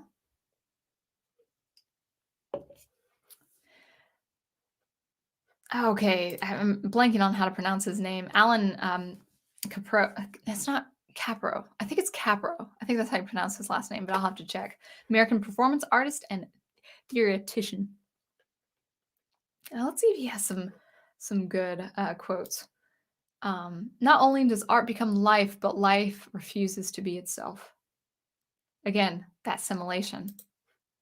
Once the task of the artist was to make good art, now it is to avoid making art of any kind. No, the task is still for the artist to, the task for the artist is to still make good art. Sorry, Alan. Let's see. I'm convinced that painting is a bore. So is music and literature. What doesn't bore me is the total destruction of ideas that have any discipline. Instead of painting, move your arms. Instead of music, make noise. I'm giving up painting and all the arts by doing everything and anything. This is all too familiar, huh, guys? You reveal something and its oddness by removing it from its normal usage. That's what happened in Star Wars. By the way, it's still happening in Star Wars. You guys don't even know it. Or some of you guys. Maybe not you guys who are watching me, but yeah. All right, a couple more.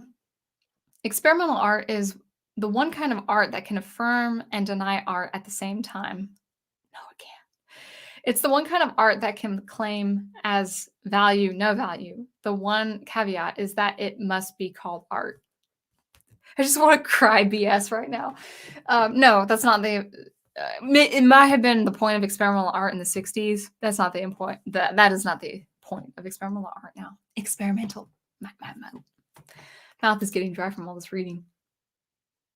There are two directions in which the legacy could go. One is to continue into and develop an action kind of painting, which was what he was doing, and the other was to take advantage of the action itself, implicit as a kind of dance ritual. Oh, he's writing on Jackson Pollock. Okay, cool. Yeah, number 6 is probably my favorite. The caveat is that it must be called art. It's art, but it's not art. It's value. It has value, but it doesn't. It's objective and subjective. I'll probably only read his summary. And maybe one accomplishment. So the summary of Alan Capro, I think is his last name. Alan Capro was a pivotal figure in the shifting art world of the 1960s. His happenings, a form of spontaneous, non-linear action, revolutionized the practice of performance art. So he's pretty much the central figure for performance art. While Capro began as a painter, by the mid-1950s, his interest turned into the theoretical, based primarily on the shifting concepts of space as subjectively experienced by the viewer. And again, that's pretty cool. You know, depending on the space, depending on the number of people, you can have that kind of good experience. But if I was a painter, I wouldn't renounce painting. Capro emerged from the group of artists known as the Rutgers Group, based out of Rutgers University, where Capro taught art history and studio art. Capro was among the many artists and critics who focused on the intellectual and theorized view of art. Theory destroys everything except music theory, rejecting the monumental nature of abstract expressionist works and instead focusing on the act of their production. Again, the act of creating, not the product itself. That was a core feature in the Fluxus movement. In particular, his influential essay, The Legacy of Jackson Pollock in 1956, called for an end to craftsmanship. This is key, guys. Called for an end to craftsmanship and permanence in art, and instead demanded that artists shift their attention to non-concrete, or the ephemeral, modes of production. Or non-concrete. Accomplishments. Capro's happenings changed the definition of the art object. That's what they would claim. I beg to differ. Art was no longer an object to be viewed hanging on a wall or set on a pedestal. Is it really these days? Rather, it could be anything at all, including movement, sound, or even scent. This is true to an extent, to a very small extent. Capro stated, "The everyday world is the most astonishing inspiration conceivable. A walk down 14th Street is more amazing than a masterpiece of art."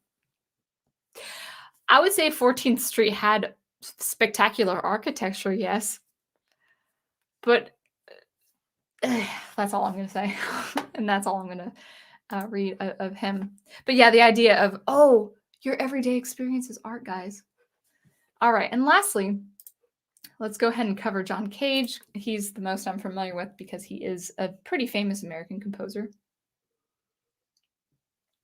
These guys call themselves theoreticians. What's wrong with the word theorists? I wonder if there's kind of stigma to the word, from the, whether it's the Second Vietnamese School or Darmstadt, people like Theodore Adorno or something like that. I don't know. John Cage. I will actually quote him. He's a pretty fascinating character. I don't agree with everything he's talked about, but let's just go ahead and he will be my last artist, and then we'll get back into the chat. Hopefully I'm still making sense. The function of art is not to communicate one's personal ideas or feelings, but rather imitate nature in her manner of operations. I would say, though, you can do that with art anyway. Form follows function. Aesthetics follows nature anyway. And you can do that and simultaneously express your ideas and feelings. So I might differ there. His second quote, oh yeah, I remember reading this. If something is boring after 2 minutes, try it for 4. If still boring, then 8, then 16, then 32. Eventually one discovers that it's not boring at all. This is the emphasis on introspection. How you're internalizing is more significant than what you are beholding or listening to. And as a composer, I've composed music where I had to cut the fat, cut the fat that was not building the momentum of the music piece. If something is boring for 2 minutes, it's just boring, and you can say that. Introspection, you can be as imaginative as you want. So actually, I would say with that, if you came across an art piece or performance piece that was boring, and then you would say subject yourself to it for another 32 minutes, what I would do is probably daydream. And then I would be entertained, because my daydreaming would actually be the thing that entertains me. I hope I wouldn't have paid, $10 for that. I could just, sit in my room and daydream, but, it's about the introspection, which I'm all for introspection. I love introspection, but when you go see a performance, you guys know. I feel like I don't have to explain. As far as consistency of thought goes, I prefer inconsistency. I like inconsistency to an extent, but as far as thought, probably not. Which is which is more musical, a truck passing by a factory or a truck passing by a music school? And that's more the rhetorical he's going for. It's like both can be in their own unique way musical. The first question I ask myself when something doesn't seem to be as let me say this again.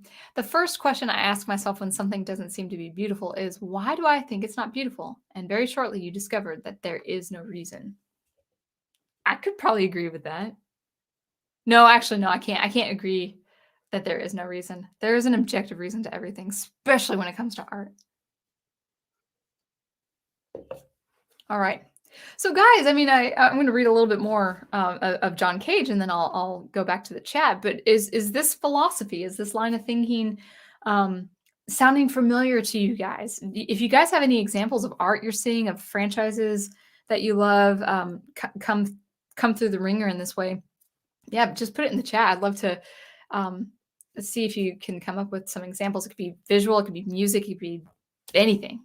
Just go ahead and leave your examples in the chat as I read the summary of John Cage and some of his accomplishments, and then get back to the chat.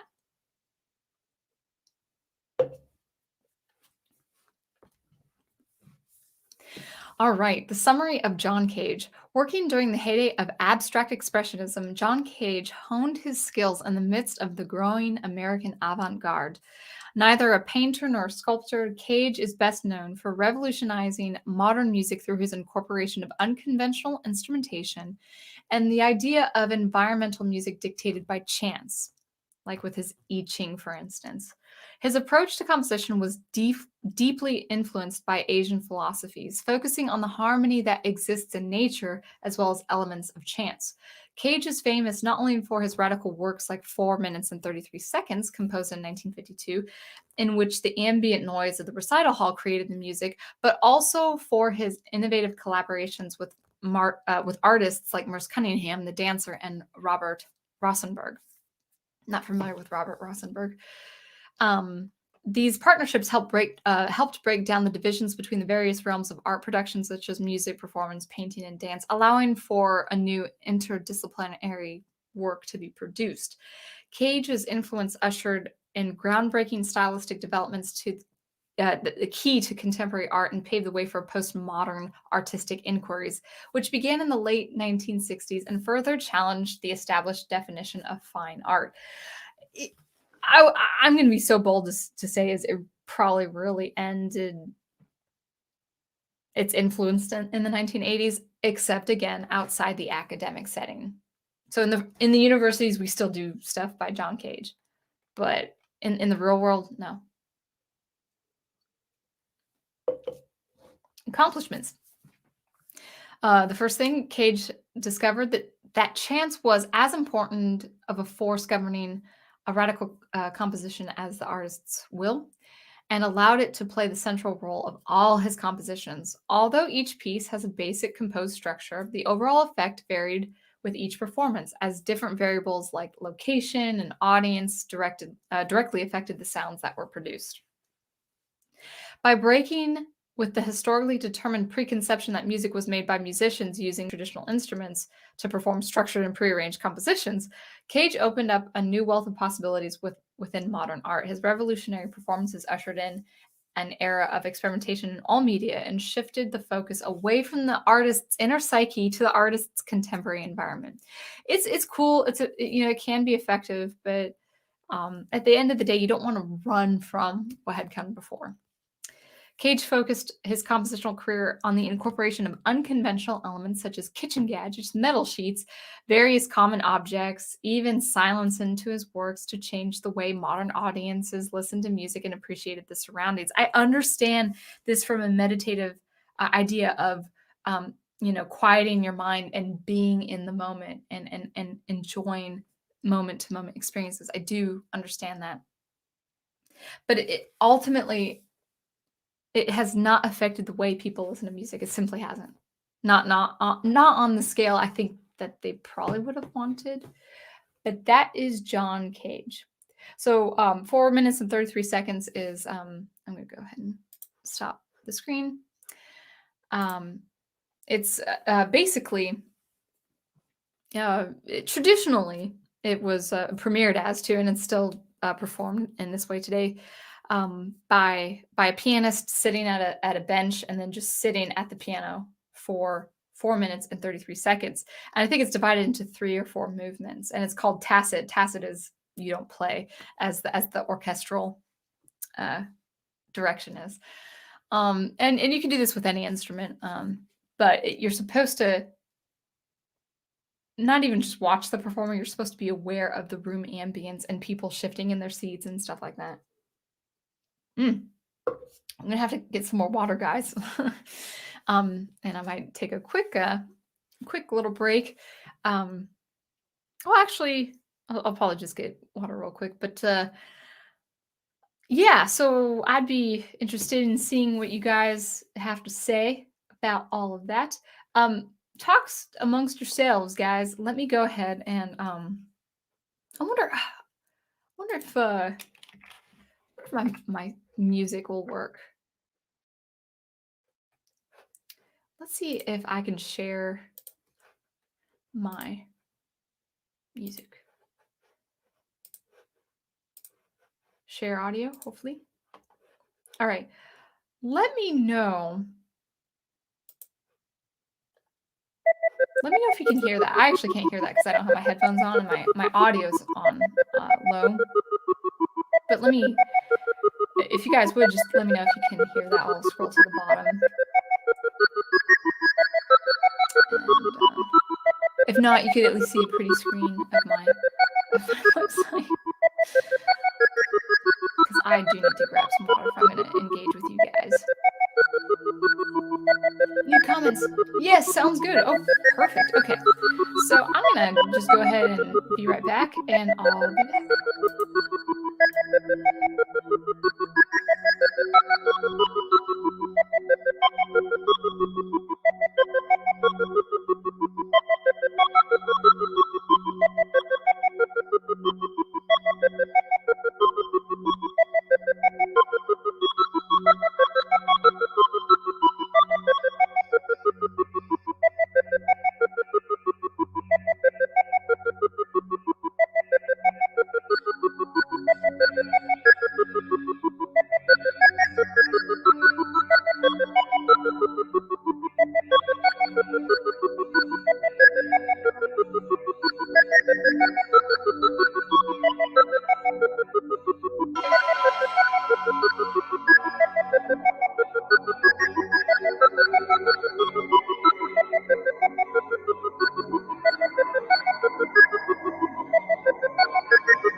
Okay, about halfway into the track.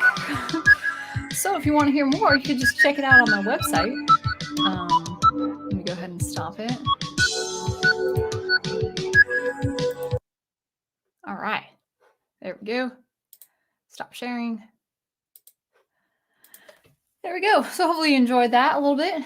I have no idea what it sounds like on your end, but good. All right, let's talk amongst ourselves. See what you guys think, and then we're on the 2-hour mark. Definitely will finish by midnight. Yeah, I mean, now that I don't teach on Mondays, I'll probably do an earlier hour, like 8:30 Eastern time.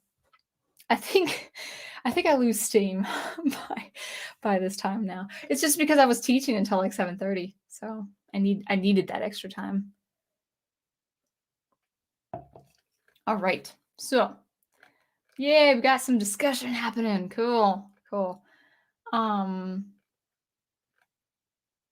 Okay, I think I found my place where we were. You guys can still hear me, right? I unmuted myself, right? Okay. I've got some hearts and flowers and stuff like that. Great. All right.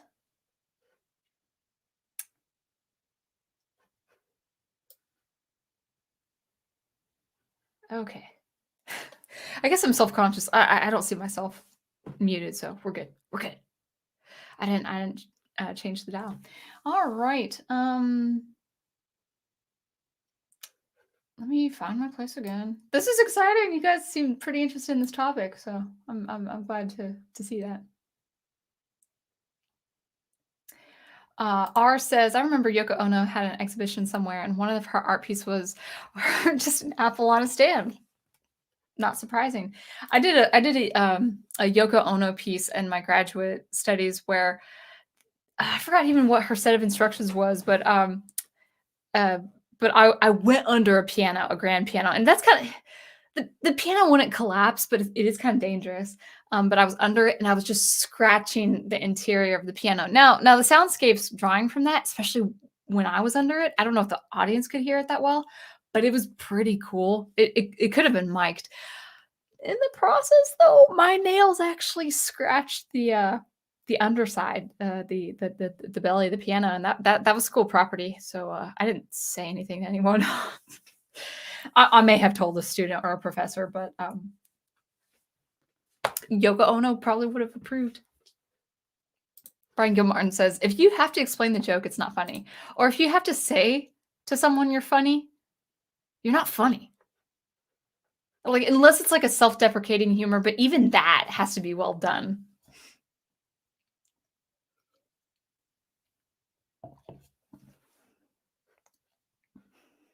Dr. Y says, the moral story of Fluxus Movement, socialism doesn't work in art either.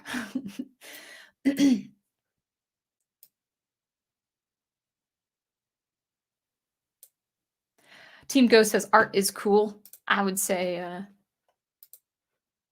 art is cool, but even cooler is art well done. Oh, cool. You guys are talking amongst yourselves. Oh yeah, you guys are talking about Yoko Ono. She is a topic. Interesting. For your dog, welcome. Good vibes. Good. Good. I thought you said that last time when I was talking about the Scooby-Doo soundtrack, so I thought you were talking. I thought you were referring to that, but I guess it's just a good vibe kind of community here. That's good. All right.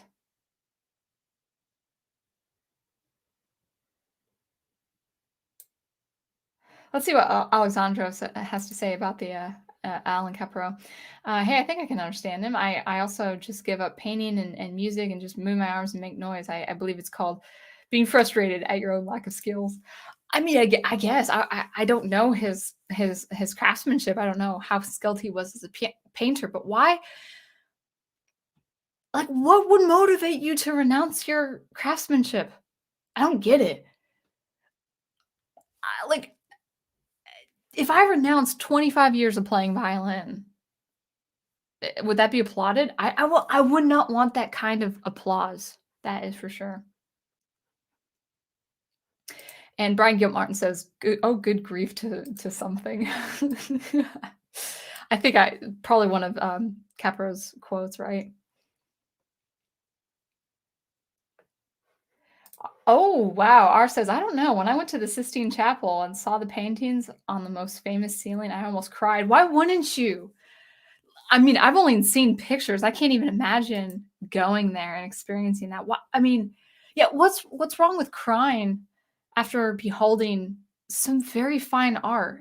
And we gotta understand the Sistine Chapel, centuries old, man. That painting is centuries old. That care, that attention, and that care. Why, ultimately, why? Why would you want to reduce art? Really, I mean, I know I'm being honest, guys, but I think we can trust each other if we disagree philosophically. But why would you want to reduce art to an apple on a stand? I could go. I have a bag of apples in my fridge, and I have a table in the other side. I could put an apple, put it on the table, take a picture. It's like, or no, even better, invite 15 people to come to my apartment and pay $15 each or whatever, and say it's art, guys. That's what art is. No, don't. This reduction, this reduction of what art is I would say very callous. It's like their reaction was against the highbrow, high class society, but I don't think it ended there. I don't think it ended there. And again, what's wrong with high class?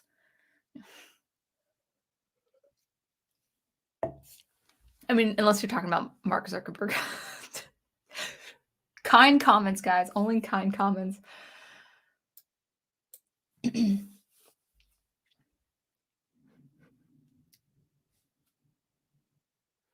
All right. Yes, thank you, furry old dog. There's an objective reason for everything. Everything. And subjective, the idea of something being received subjectively, that still exists. There's no denying that you have a subjective interpretation of something. You have a subjective experience of something that would be experienced differently with another person. It just depends on who you are and what your life is like. But yeah, there's always a reason for something. Like if there's no beauty in something that you see, there's a reason. The absence of beauty is the effect. Something caused that. Something caused that absence of beauty. Something. Very quickly, you will find what that thing is.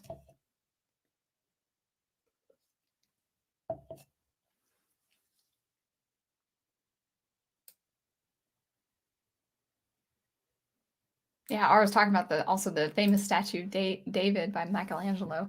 It was remarkable. When you look at it closely, you can see the smallest details. That's so inspiring. What's wrong with not being inspiring?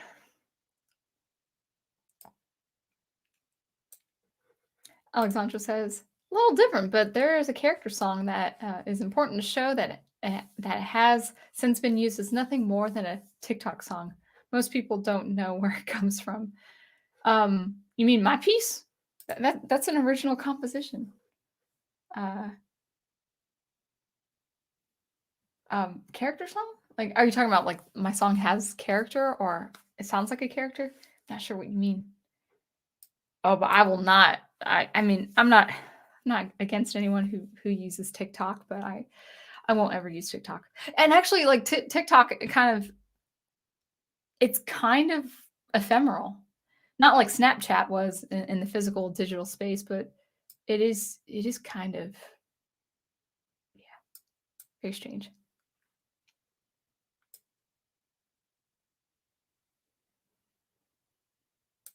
Ooh, sweet. I had the strangest feeling looking at ancient Egyptian art in person. That's cool. You guys have seen a pretty well-rounded bunch of people seeing very um, fine pieces of art, right, in fine locations. And then I hope this was for my piece of music. That's cool. Alexandro, yeah, I've seen you on David Stewart's chats. I told you before, I think David Stewart's chat, but your music would go great in a sci-fi video game. Thank you. Yeah, so yeah, that's kind of Bradbury Lane started with kind of a sci-fi, it's kind of a not really atomic punk. This is kind of the sci-fi before atomic punk. And then it gets into the synths, and then it really actually is to be experienced kind of with the headphones and you experiencing that way. Um, and I'm going to work on 3 smaller albums next year, and then a couple large albums if I can. One album is going to be video game music, like it's supposed to sound like video games. And then another album, actually, I might just do a single track. I'm not sure. It just depends if I'm good at it. But I'm going to try my hand in synthwave next year. I'd like to try synthwave because I just like that 80s vibe anyway. So maybe more eclectic than synthwave, or maybe with kind of like more of a 21st century use of a rhythmic kit, but still the synthwave instrumentation that you would hear in today's synthwave and also in the 80s instrumentation and all that good stuff. My the next album I'm going to work on actually will have, it's still going to be mostly electronic, but you're supposed to kind of feel a more primal nature to it as well. Especially with one concerning it sounds like a river. The word river is in the title of that track. But it's supposed to have kind of that feeling of motion and kind of like that river feeling. So I'm looking forward to that one. So a few small albums headed your way starting with January 2022. All right. Oh, it looks like Tim Ghost is going. I might wrap it up soon, but not too much. I mean, I still have a little bit. If you guys still want to go, I can go for a few more minutes, but I had pizza earlier today, earlier this evening, and I was full, and now I'm hungry again. And I still have more pizza. It's exciting.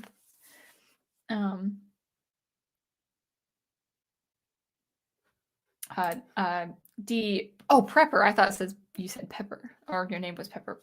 To Prepper. Hard to describe inspired, as if every action step from that point forward should have more meaning. Oh, I think you're answering someone else. Yeah. I thought you were talking about my track, but I think that was a response to someone else. All right. Well, goodbye, Team Ghost. I will see you on the next book study. Yeah, 2 Towers tomorrow. All right. Let's see. Oh, interesting. Yeah. Yeah, it is November. NaNoWriMo is this month. Yeah. I might talk about writing. Just a side rant, guys. I actually was planning this whole week. I was planning on talking about news of, concerning the Ahsoka series and Dave Filoni, but it wasn't yesterday. I think it was 2 days ago, where I was just, it was like late at night. And I'm like, I don't want to talk about this anymore. I have things to talk about relating to art and artists regarding Dave Filoni and his ushering in Ahsoka into everything. And he's doing it pretty cunningly. But the more I was looking at videos about it, I was like, just so unless you guys really want to talk, like if you want my thoughts on what I think about the marketing of the Ahsoka series and how what certain things are happening that I think are pretty telling, and it does have to do with you as artists and me as an artist and things to consider. So it would be insightful in the way of art making and being an artist. It wouldn't just be bashing Filoni and stuff like that. It would actually require some insight, because that's just what I'm about. So some introspection and some insight. But I just had no gumption to talk about it. So if you guys are curious, then we'll do it. But I thought, no, let me talk about something else, and I talked about this instead, the Fluxus movement.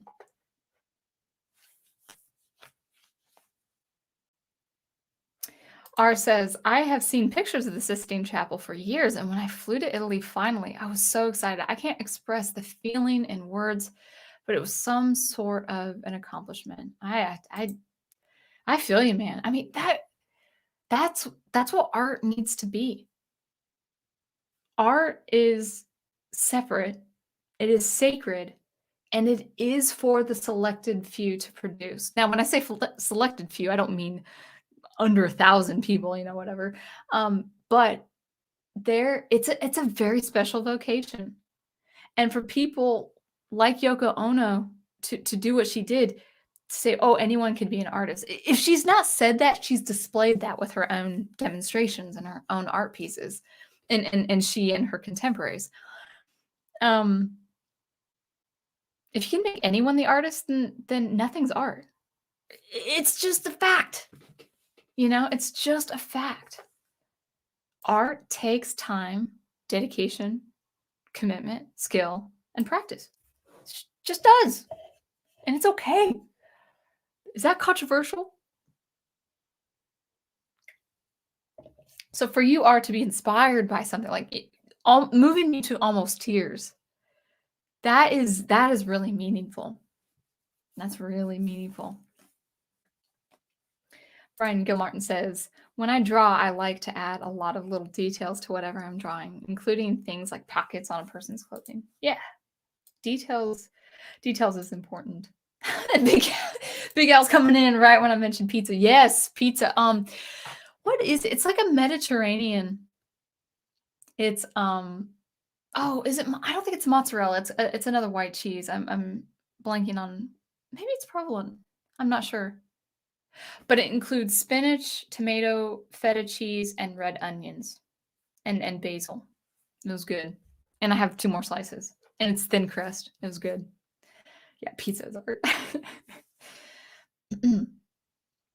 Alexandra says, if you do video games, I would recommend using the RYM 262 VST. I'm going to look that up right now. RYM, I can't, let's see. 2612 VST.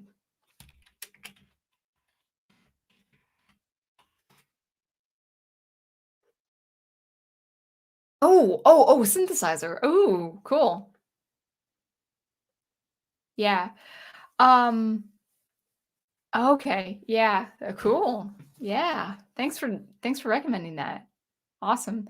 I bought very cheaply. It was very affordable. It's called Vaporwave. So for synthwave sounds. For video games, I'll probably do more. I'll check that out for sure because I do want to expand my instrumentation on the video game music. But yeah, I've had my music tracks. People say like, "That sounds like Mega Man." I'm like, "Thank you, thank you, thank you." Oh, really? I found your channel from a C-Sound video. Great content. Keep it up. Yeah, thanks, man. I will actually, if you're still there, I'm going to continue SuperCollider videos. In fact, my goal is to actually post a SuperCollider video tomorrow. Not tomorrow, sometime this week. I'm going to work on SuperCollider tomorrow. It has been a few months. I would say 2021 was not a good SuperCollider year for me, unfortunately. I can still salvage some couple of months. So I've been reviewing all of Eli's tutorial videos. I need to put it into practice. So my my demonstrations actually might be rudimentary compared to what I've done in the past. But I just got to get back into it. I miss it. And actually my SuperCollider videos are the most popular. And I love it. I love SuperCollider. I love sound synthesis. And I'm going to continue doing it. So we'll do some basic sound synthesis again this month. Put it into practice. I'll probably have myself on the camera, maybe. I'm not sure. And then just do SuperCollider again because I miss it a lot. So more SuperCollider to come. I haven't quit SuperCollider. Not at all. Furry Old Dog says, it's a shame that you don't have Discord. I think I've done an interview on Discord, but I've been pretty happy with the YouTube medium. I know it's that I understand it's kind of controversial, but I haven't caused any problems. The only problems I've caused is any sort of content that's stopping me from increasing my public watch hours because YouTube just refuses to accumulate these watch hours. But you know what? I think SuperCollider is going to actually help with that, so we'll see. Yeah, feta. Yeah, man. It's better with feta. All right. Actually, probably in about 10 minutes or so, I'll probably sign off because I'm actually getting a little worn out. That was over 2 hours. And it was a lot of reading. If we do more casual conversation, I probably can go a little bit longer, but my mouth is already getting dry. I'm downing my second cup of water.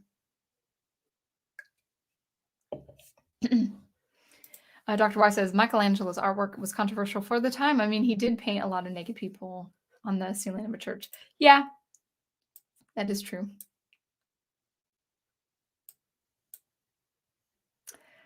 Oh, cool. So for your old dog says ASM. Is that tax sustain? Oh, wait, no, never mind. Hydrosynth Explorer for the next few weeks. Cool. Good. Thanks for recommending these synths. I have to find something that is cheap, like a cheap library. So far, I'm just really working. The sounds that you hear from my music so far is Logic Pro and SuperCollider. So, and I'm kind of happy with that. I just would like a bit more of a library if I can.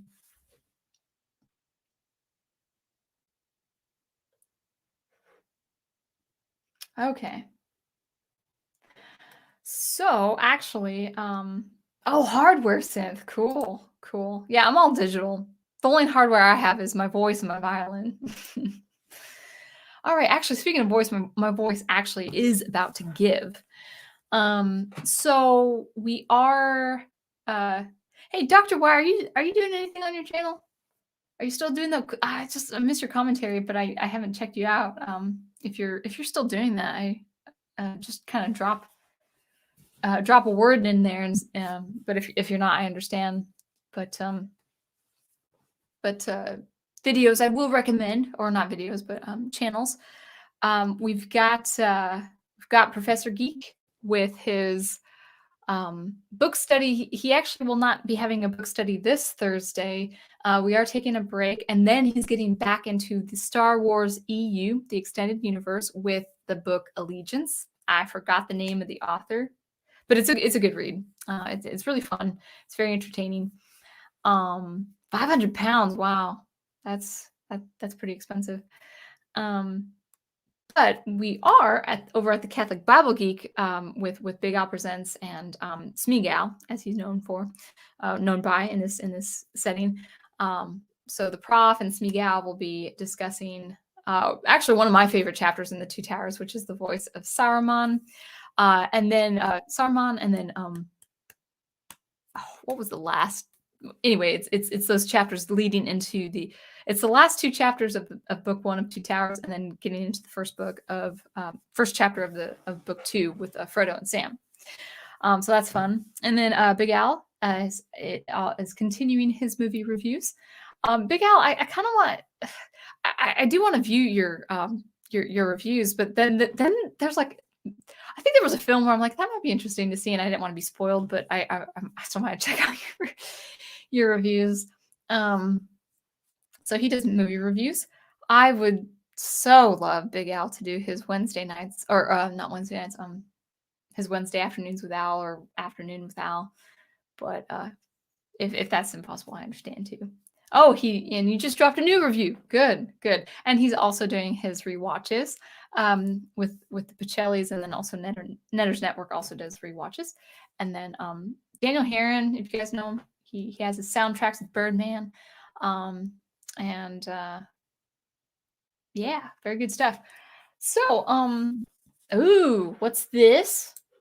I am currently working on a second one like that. Good. Yeah, I know they're time consuming. I know they are, but I'll definitely, put a word out there. Oh, cool. Willy Wonka. Which channel is it? Yours or Netter's, Big Al? I know you'll plug it during the book studies, but yeah, Willy Wonka with Gene Wilder, right? The original. That's good stuff. So, what's on the dock for me? I just put a promo video for artists and composers who would like to collaborate. If you, DistroKid is the music distributor that I use, and if you under all my descriptions, I should even put a link. Oh, let me do that, guys. If you wouldn't mind, I could really use the plug myself. But I use DistroKid as a music distributor. If you guys are composers, or if you guys know of composers who would like their music distributed, to all the major streaming platforms. I no longer use Bandcamp. I just use my own website to sell my music. But for streaming, I like to use a distributor. And if you are interested in DistroKid, I've done a couple promo videos for them. And let me find it. Where is it? Oh, there it is. If you guys are artists or know of artists who want to use a pretty flexible platform, you can sign on to this link, this distrokid.com/VIP/SoundEngraver for a 7% discount. And it's I think it's a yearly. I don't think it's a monthly thing. I think if I remember correctly, it's a yearly thing. And actually, it helps me. It puts a little money in my pocket as a fellow artist. So if you wanted to share that or use that yourself, just go ahead and go to that link. But I think that's everything. Oh yeah, so I got a promo video I just posted. Very, very short, but the original music is mine. So the music you hear, that's stuff I compose. I love doing that. I could do that probably in about under a couple hours. Just that kind of music. I love that kind of music for advertising. And SuperCollider. I think it's going to be SuperCollider. I'm going to I'm going to push myself to giving you guys a SuperCollider video this week, and maybe some more commentary videos along the way. So with that said, okay. Well, when you are satisfied, it takes practice. Go ahead and use DistroKid, because actually they don't take a pay. They don't take a cut in your revenue, which is awesome. It's just processing fees. A lot of distributors do take a cut. So, and you have unlimited uploads, which is great. It's really cheap. It's really affordable, and it's really flexible. Oh, Big Al, any live performances planned? I might do something for Christmas. I might brush up some Christmas songs. I'll probably get dinged though, as a copyright strike, maybe. We'll see. Yeah. If not Christmas, I definitely want to do. Oh, you would like this, Al. I've been working on Scottish and Irish fiddle music, and there's actually a really big difference between the two as I'm learning. So for St. Patrick's Day, I would like to do a live streaming of just Irish jigs and reels. I would probably, if I had the stamina, probably do some Scottish music as well. Even though it's St. Patrick's Day and it's Irish, it's an Irish holiday. It's some beautiful Scottish numbers that I'm learning. Yeah. So if I do a live performance, it would be for any holiday or occasion. It would be St. Patrick's Day and Easter for sure. If I can do Easter, or if I have something for my MIDI protocol in SuperCollider and do some background music for that, I would do that. Or just live experimentation with SuperCollider and live processing. So yeah, it's gonna happen, because I feel like people really do enjoy that. So it'll happen definitely into this next year. So I'm glad you approve, Al, because I knew you'd like that. I think you would really enjoy this literature for sure. Yeah. It's I think I'm just gonna say this before I go. I'm down for a live performance. I'll think about Christmas. I don't want to get a copyright strike, because oh no, it's not a strike, it's a claim. Actually, you know what? No, they would just claim copyright, so it couldn't be monetized, and I'm not monetized anyway. So I think maybe I'll do a Christmas performance if you guys would like that. Yeah, I'll try to find a way to make that work. I'm sure it'd be fine. I know I have a Christmas gig in Raleigh in the second weekend of December, and then I'll be back. So, but what was I gonna say? Oh, well, what I was gonna say was I think it's very, very important in these times of a cultural upheaval to really preserve things like Scottish music and Irish music, because that culture, unfortunately, if things don't turn around and people don't start rising up, those cultures will be obliterated. Not today, not tomorrow, not next year, but those cultures will be forgotten, because those dude, yeah, those I'm seeing a shame, that a global shame of Irish culture and Scottish culture, even amongst themselves. And that culture is such a beautiful culture, and the music is very beautiful. Oh, I'll do some We Three. I have I'll do my arrangement of We Three Kings. I think you would like that.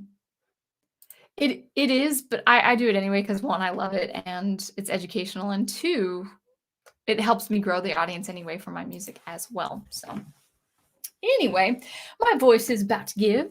So thank you guys so much for that wonderful discussion. I'm so glad you just stuck with that, with this topical, this art topic, and more to come, and talking about art. But until I see you guys next week, keep producing and preserving the good art you love, and I will catch you later.